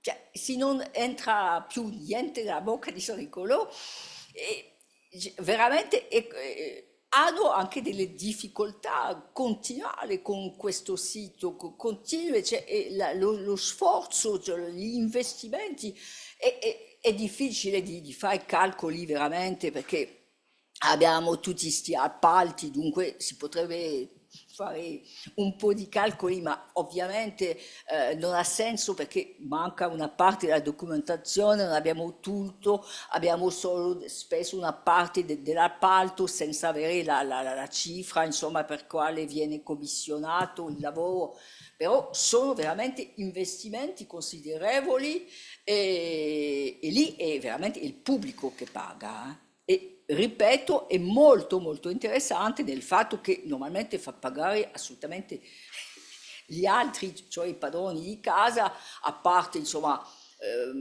alcuni piccoli lavori sul Canal Grande, qualche sezione dove insomma il comune poi la signora, cioè, che paga sono i padroni.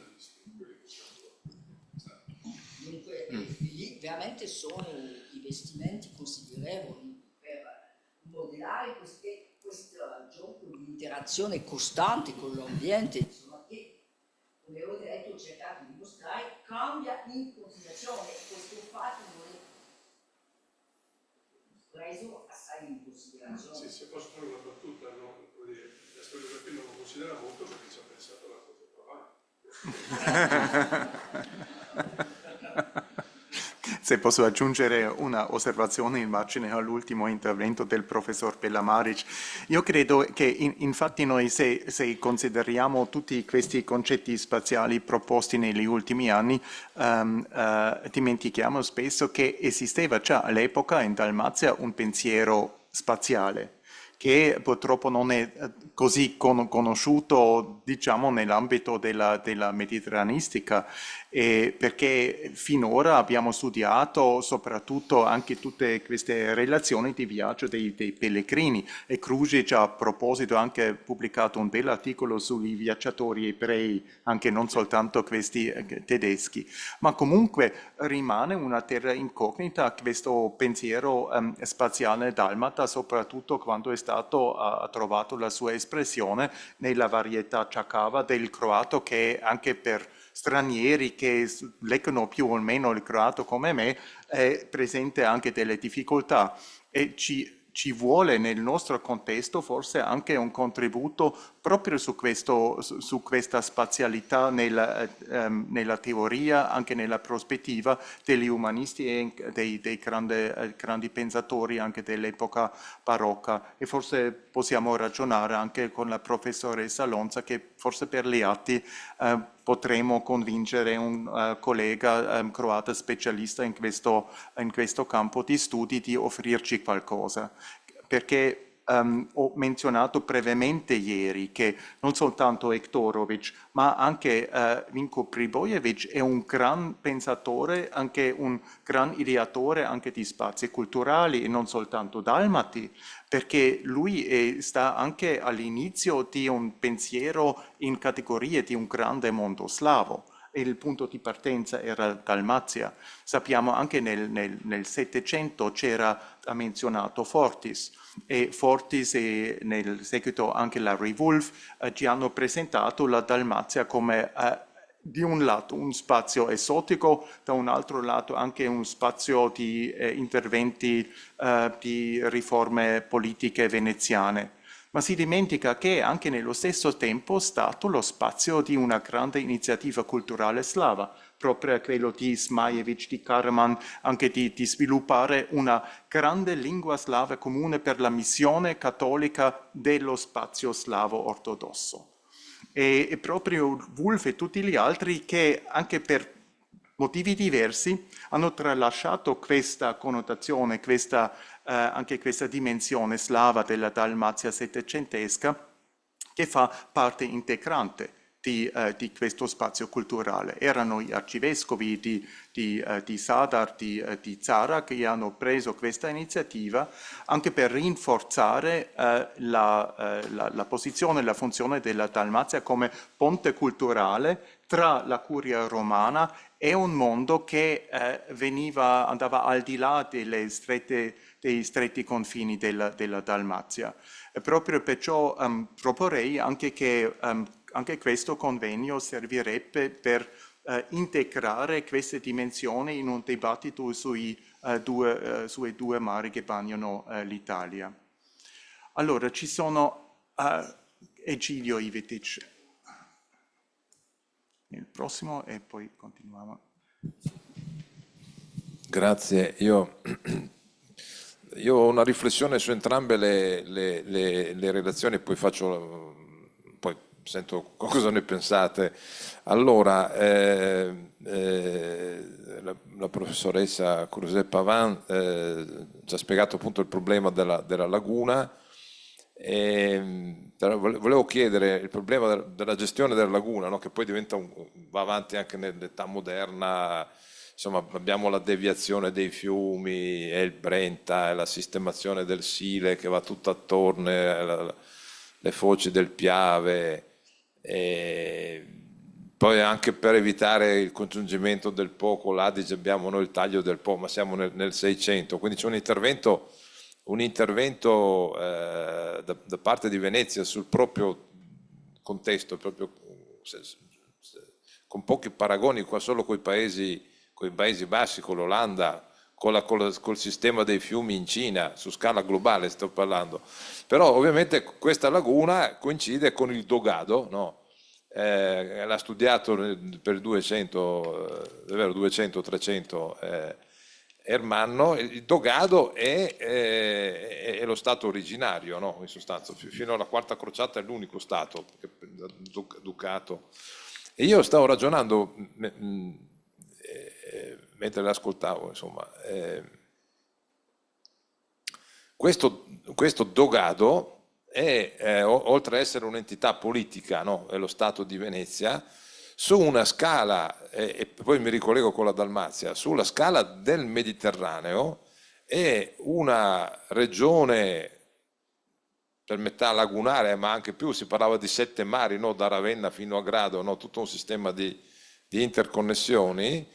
È una regione litorale tipica non dell'Adriatico, ma riconoscibile su scala, e il Dogado proprio è uno stato, ma anche una regione litorale riconoscibile su scala mediterranea. Perché se noi guardiamo l'intero Mediterraneo, e qui mi riallaccio con la Dalmazia, non abbiamo tante regioni litorali, cioè abbiamo regioni che hanno un entroterra, un hinterland, e che si affacciano sul mare, che so, il patrimonio di San Pietro, no? Quindi il Lazio, le terre etrusche e poi toscane. A cercare proprio, ci sono invece poi delle regioni completamente litoranee, e ovviamente il classico esempio è la Liguria. Più litorale della Liguria c'è proprio esattamente, e l'altra è la Dalmazia. La Dalmazia io sono d'accordo col professore che c'è la concezione di un'unica Dalmazia, ma anche negli intellettuali, però allora, a me piace vedere la Dalmazia dell'Acquisto Vecchio, che è praticamente la Dalmazia bizantina.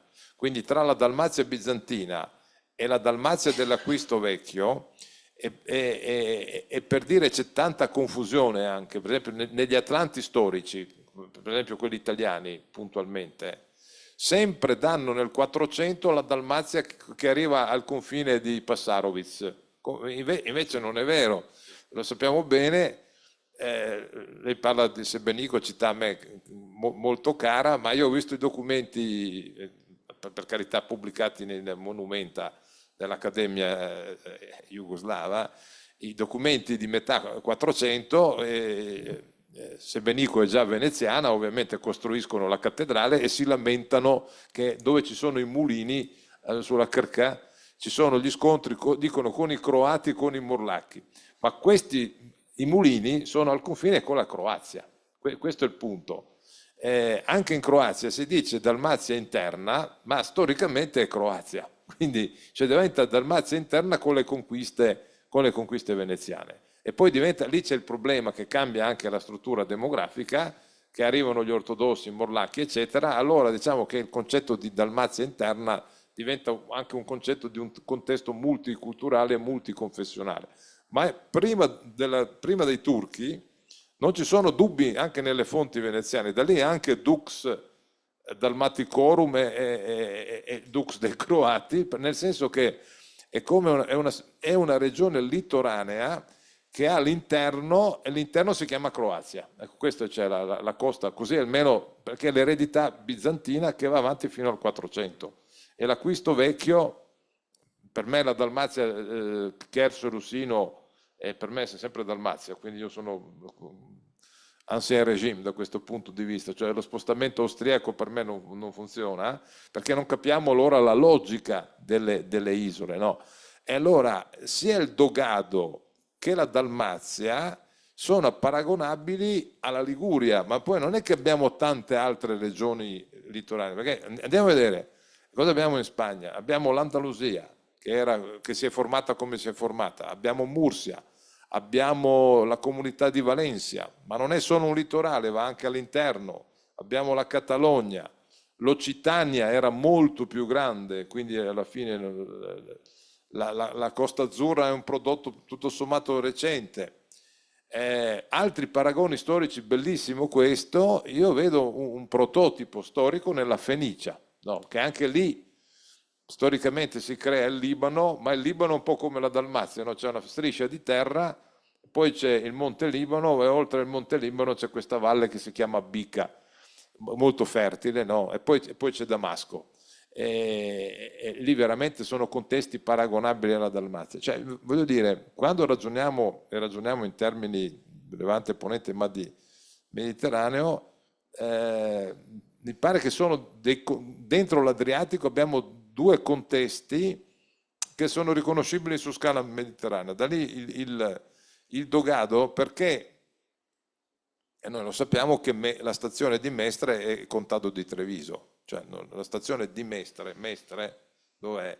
Non è Mediterraneo tecnicamente, no? Non è Dogado, è un altro mondo, è il mondo della terraferma veneta, che durante il Medioevo è un mondo estremamente continentale. Oggi noi non capiamo neanche né Venezia e tanto meno il Dogado, e la logica della laguna, che è una logica ambientale, sono d'accordo, ma è la sopravvivenza di uno Stato che si realizza completamente in una fascia litoranea. E io questa dimensione marittima estrema che c'è nel Dogado e c'è in Dalmazia, da lì anche la familiarità che c'è, questo l'ha detto Ernesto Sestan in un articolo in Storia della civiltà veneziana, diceva i veneziani avevano, ben prima della spedizione dell'anno 1000, che poi là sappiamo bene che all'inizio c'è il contrasto tra veneziani che controllano la Dalmazia ma anche con i croati, no? Quindi, perché c'è subito all'interno la Croazia, e la Dalmazia è bizantina, la Croazia è già per conto proprio, no? Quindi è franca, carolingia, però la familiarità, diceva Sestan, dei veneziani con le città della Dalmazia, perché il diritto derivava dal diritto bizantino, quindi una familiarità. E quello che ha questa dimensione litoranea, l'hai menzionato tu anche Oliver, a me sempre ha impressionato la conservazione della parlata ciacava, che corrisponde esattamente all'acquisto vecchio, cioè l'acquisto nuovo abbiamo già la parlata stocava, i dialetti, subito Vrlica è stocavo, no? Sebenico è ciacavo, quindi c'è questa, si è conservata questa dimensione litoranea molto forte nell'Adriatico. Scusate, mi sono allungato nelle riflessioni, ma la mia domanda è: rapporto la gestione della laguna non è anche gestione di uno Stato, nel senso del Dogado? E anche la mia domanda è, io parlo di due Dalmazie, è vero che ce n'è più di uno, però noi tendiamo a dimenticare che l'interno era Croazia, questa è la mia domanda, perché nelle fonti veneziane, nella cartografia veneziana anche del primo Cinquecento, e anche prima a un certo punto compare Dalmazia turca, ma prima, dove c'era Dalmazia turca, nella cartografia veneziana è segnato Banadego. Banadego, cioè vuol dire terra del Bano, uguale Croazia, no? Quindi Banato sarebbe, no? Quindi Banadego, quindi c'era questa. Quindi la duplicità della Dalmazia, secondo me c'è una dimensione litoranea, cioè non vuol dire, perché ovviamente per complementarietà è una regola mediterranea, non è che sono due mondi separati, la costa dialoga costantemente, però c'è stata anche questa situazione politica del dualismo tra costa e interno che era Croazia. Poi adesso, perché la Croazia come concetto è migrato verso nord, è arrivato a Zagabria che era Slavonia nel Medioevo, e ci dimentichiamo che in verità secondo una logica mediterranea ci sarebbe una regione mediterranea che si chiama Croazia e che almeno nel Medioevo si trovava all'interno, no? Quindi per esempio Croazia tende a migrare e si forma un'altra regione che è Erzegovina, no? Che è un concetto da 400. E entrambi i casi sono regioni per paesaggio molto mediterranee, no? Quindi può essere paragonabile all'interno della Sardegna. Quindi ecco comunque le due domande. Comincia lei? Grazie.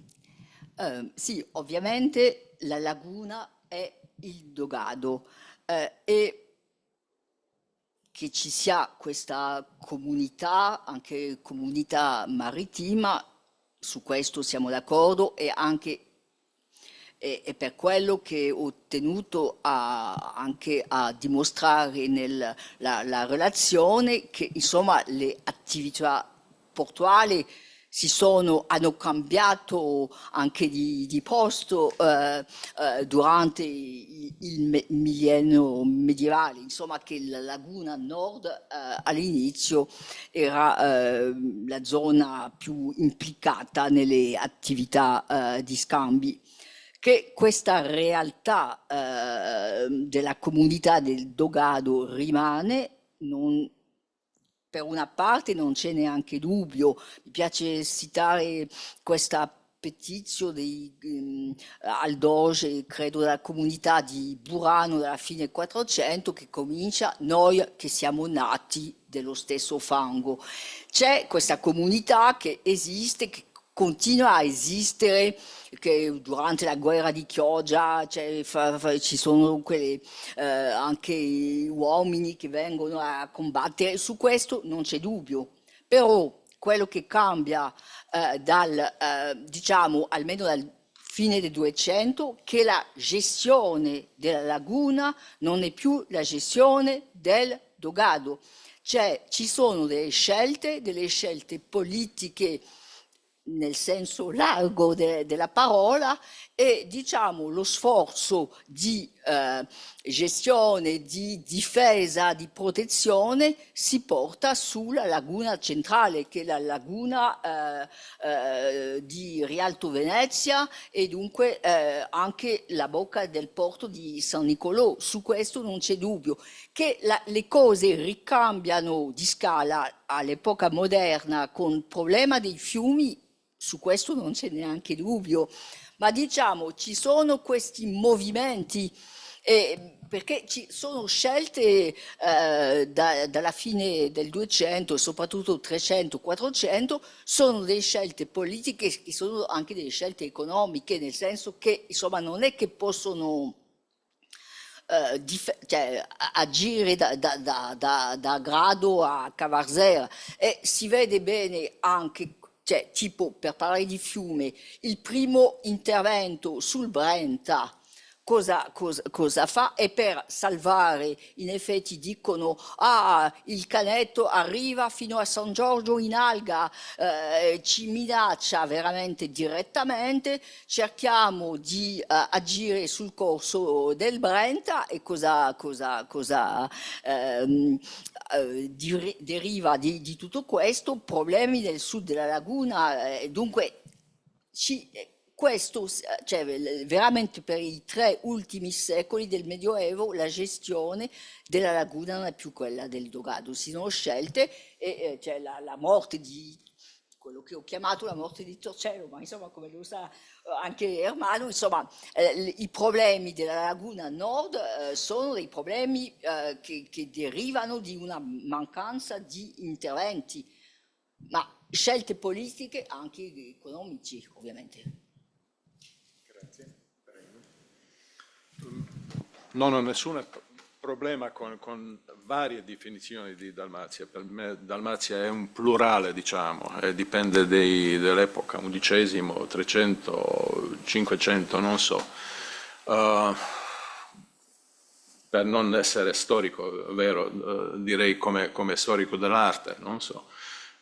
Ovviamente c'è un linguaggio, diciamo, per esempio gotico veneziano, ma c'è un dialetto, c'è un jargon, c'è, non so, accomodamento di tutte queste grandi parole, no? Per dirvi con un paragone, mio predecessore Cvito Fiskovic, un grande studioso, sicuramente tutti lo conoscono, mi ha detto che ha guidato Bernard Berenson nel 1939 alla cattedrale di Sebenico che lei ha menzionato. E dunque sono entrati dentro, Berenson, sapete come era, non so, entrava dentro e dopo 5 secondi è uscito fuori prendendo un fiato, lungo fiato, prima di nuovo entrare. E poi gli ha spiegato, dunque tutto sembra come Rinascimento fiorentino, ma tutto in chiave schiava, diciamo, slava, diciamo, E quello è quello che ci interessa in fede, come diciamo, questi linguaggi sono naturalizzati, come diciamo, questo linguaggio universale diventava, diciamo, linguaggio dalmata, così, no? E poi ci sono 1000 fili che collegano costa con retroterra. Per esempio recentemente c'è un proprio studioso tedesco che ha pubblicato, diciamo, una centinaia delle lettere che quei uomini da Polizza scambiavano con i bei turchi, non so. E un croato proprio non so, di 700, pieno di etichette, pieno di... dunque, questi collegamenti, non so, sono notori, no? Per esempio, centinaia di esempi di gente che scappano da questa parte in retroterra e di rimpetto, non so. Ieri ho parlato di un mio favorito, si chiamava Pasha Grasso, era imprenditore, impresario infatti di Sinan. Infatti ho persuaso una mia amica, lo conoscete sicuramente, Gülli Necipoglu, l'ho persuaso di fare un studio intitolato Contributo dei Pasha turchi dall'origine slava nella cultura, diciamo così. Questo Pasha grasso era così grasso che Suleiman gli ha dato diritto di rimanere sul cavallo in sua presenza, perché era impossibile, non so, di 150 kg di scendere così, no? Era monogamo, era scherzoso, no? Unico, non corrotto, parsimonioso, sì? Dunque mandava tutti i marmi, tutti gli ordini a Sinan. Sì. Adesso domanda, da dove viene questo? Da Brač, l'isola di Brač. Suo padre fuggì, sì, diciamo, nelle circostanze meritocratiche ottomane, lui si è saltato, non so. Ci sono catene di questi tipi, non so, che scendono. Per esempio, la maggiorità di questi nobili avevano parentela, non so, da Sebenico a Scardona, ma lei sa questi casi che facevano così, no? Penetranza, per esempio, ecco, questa era la sua domanda, penetranza per esempio il gusto gastronomico, è presente già nel 400, ma non solo nelle tavole. Nel corredo nuziale di Cattaro, di Ragusa, di Spalato, non so, marame turchesche, sono centinaia di questi. Per esempio, il primo esempio che io ho di un inventario incredibile, dettagliatissimo, che non ho pubblicato ancora, della cattedrale di Zara, 1399. C'è un tappedum laboratum in modo turcense. Dunque 1399, dunque abbiamo un tappeto turco nella cattedrale davanti al altare di San Anastasia. Poi ci sono orefici che lavorano in maniera turca proprio per esportarsi. Dunque questa divisione che noi abbiamo accettato, che queste montagne sono proprio come una cortina infatti in vita quotidiana non funzionava. Poi ci sono, non so, decine di migliaia dei cavalli che passavano, transumanza per esempio, cosa ovvia, no? Stesso con le isole. Ma per me stesso, se pensavo, quando mi sono invitato qui, avevo un'altra proposta, quello che per me parola chiave per la Dalmazia, sono campanilismi dalmati. Io sono cresciuto proprio con questa parola. Mio padre era un costruttore dei navi, no? Quando l'ho invitato negli anni 50 da studi di entrare nel cantiere navale a Spalato, ma è possibile. Per uno di Sebenico, di andare a Sebenico, di Spalato, è impossibile. Dunque era veramente... c'era un dittato politico, io non potevo sopravvivere, dunque per vacanza a Sebenico, venendo da Spalato o di rimpetto, era terribile, no? Dunque questi rapporti delle città, per esempio Sebenico e Traù e Spalato, Spalato non so, Lesina e Curzola e Traù. Io ho fatto un articolo in cui cercavo di spiegare, per esempio, forme della storia dell'arte proprio come domanda e risposta. Se c'è un ciborio nella cattedrale di Ragusa, subito dopo, giorno dopo, c'è diciamo, come risposta a Curzola o a Cattaro. Fra Traù e Sebenico ci sono per 300 anni, non so se guarda un portale così. Questo è importante, diciamo, come si guardavano, proprio come città ioniche, non so. No, c'è un parangal, queste perle che si... ma non solo perle, ma anche un territorio che funzionava attorno, non so. Ecco, questo è, diciamo, un po'... Allora, un ultimo intervento prima della pausa, forse breve, anche con una risposta breve. 10 minuti. Ok. Volevo solo commentare un attimo l'intervento della dottoressa José Paván, ringraziandola per aver citato l'importanza dei dati archeologici, soprattutto per le città costiere, dove non si può nel Mediterraneo esimerci da questi dati che partono dalla preistoria e arrivano fino a oggi. Per quanto riguarda Venezia, i dati che noi abbiamo potuto raccogliere in 25 anni di ricerche portati avanti dall'allora Soprintendenza Archeologica del Veneto, prima che venisse soppressa dalle riforme di Franceschini, abbiamo raccolto una messa di dati impressionante. Mi auguro di poter poi avere il tempo di parlare con te di questo, ma tutto è agganciato a quello che è stato anche detto prima, cioè la storia ambientale fondamentale per tutte le coste del Mediterraneo. Non si può fare storia senza un complesso di dati geomorfologici.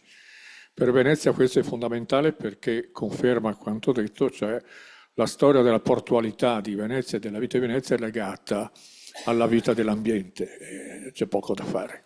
Le stratigrafie che noi abbiamo ottenuto in questi anni sono lampanti e per quanto riguarda la portualità è evidente che la laguna di Venezia aveva dei grossi limiti, cioè potevano entrare in laguna soltanto barche di piccole o medie dimensioni.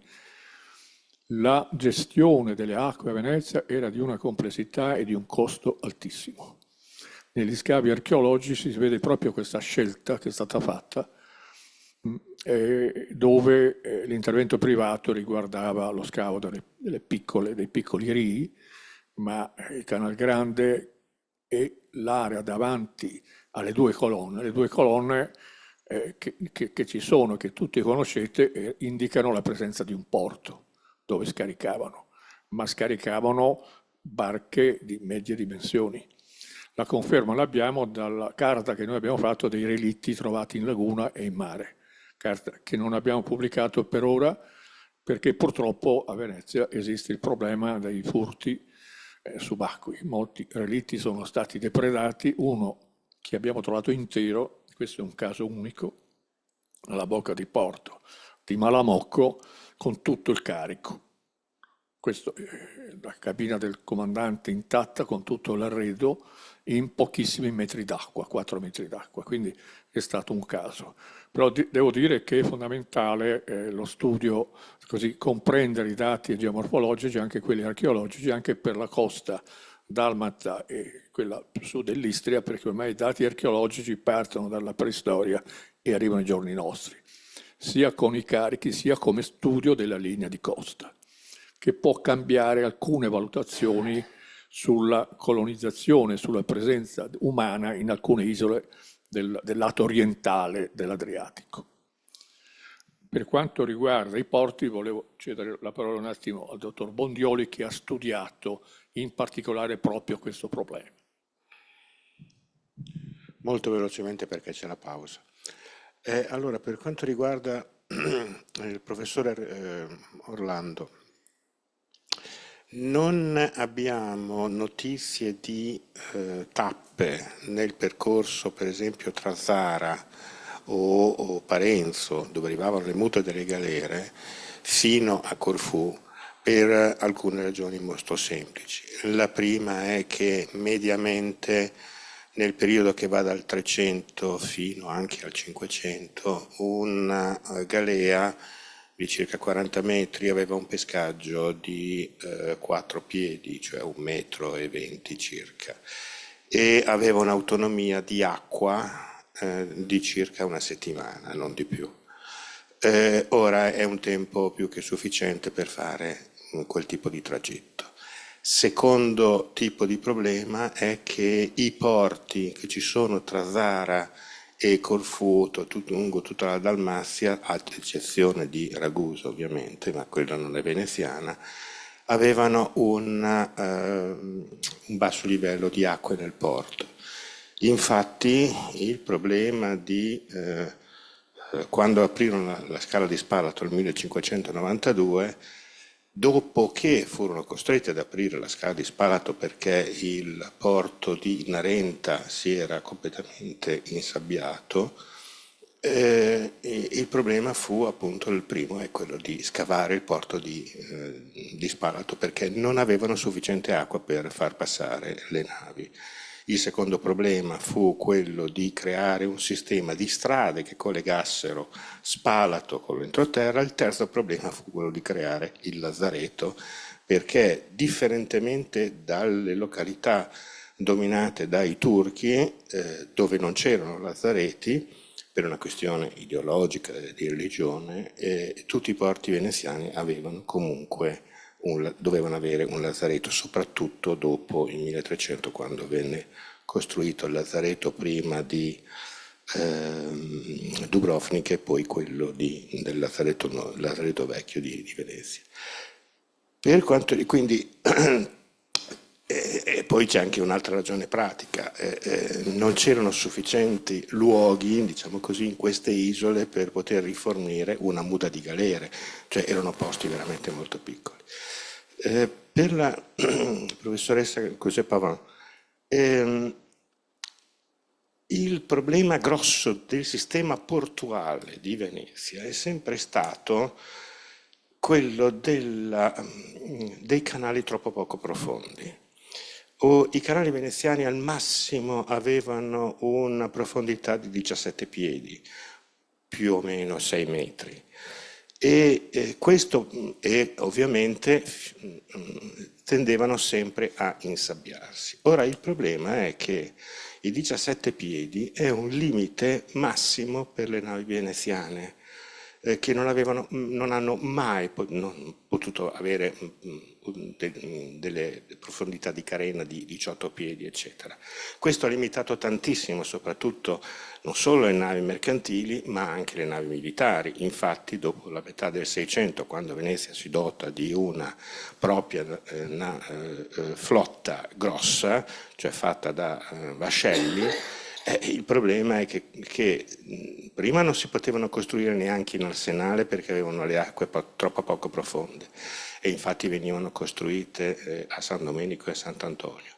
Dopo hanno cominciato a scavare di più in arsenale, a costruire in arsenale, però non riuscivano a portarle fuori dall'arsenale perché nel momento in cui l'artiglieria comincia a diventare molto pesante all'interno di un vascello come nel Settecento, tipo vascelli da 60-80 cannoni, dovevano costruirle e portarle senza artiglieria, farle passare per il canale dello Spignon, che avevano di nuovo scavato perché non c'era prima, e quindi dopo caricare tutte le artiglierie, tutto il bottame, tutto quanto eccetera, fuori, eccetera.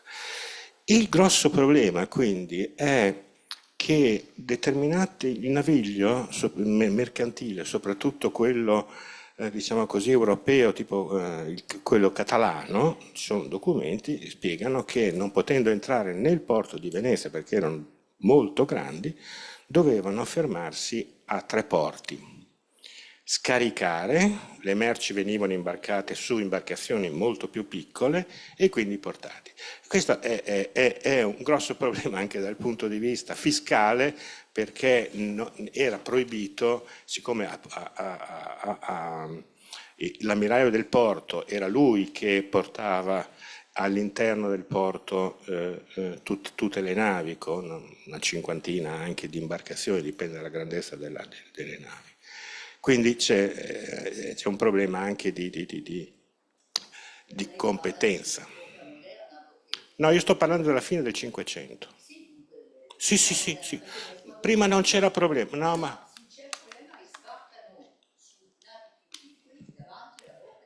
Sì, ma prima non c'è problema. Cioè, il problema comincia a diventare dalla fine del Cinquecento quando le grandi marine...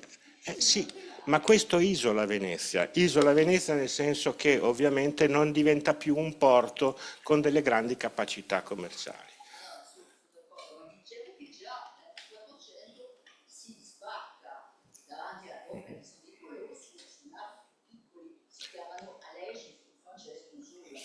Sì, sì, ma questo è sempre stato fatto anche nel 300, perché...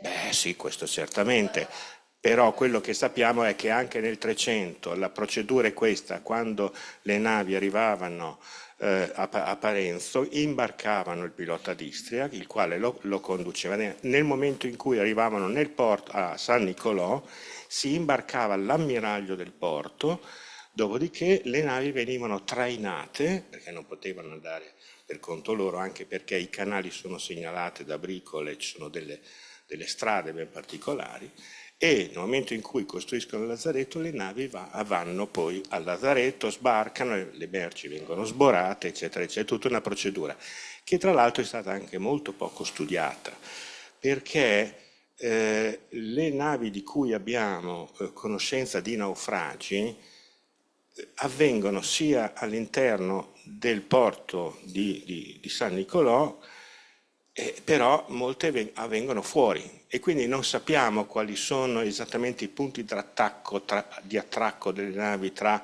quelle all'interno del porto, della laguna, e quelle all'esterno della laguna, perché il relitto di cui accennava il dottor Fossati è il relitto della Croce Rossa, che è una nave militare veneziana del Settecento, che è stato fatto ancorare fuori dalla laguna. E quindi noi non abbiamo uno studio che ci specifica quale naviglio potesse essere ancorato all'interno della laguna e quale invece ancorato fuori. Per esempio Pelo Rosso è citato in tutti i documenti che parlano dei porti di Venezia, ma noi non abbiamo una cartografia che ci indichi dove è questo punto Pelo Rosso. Ecco. Grazie mille anche per questo intervento, e come ieri la discussione è stata molto vivace, e continuiamo anche dopo la pausa di sì.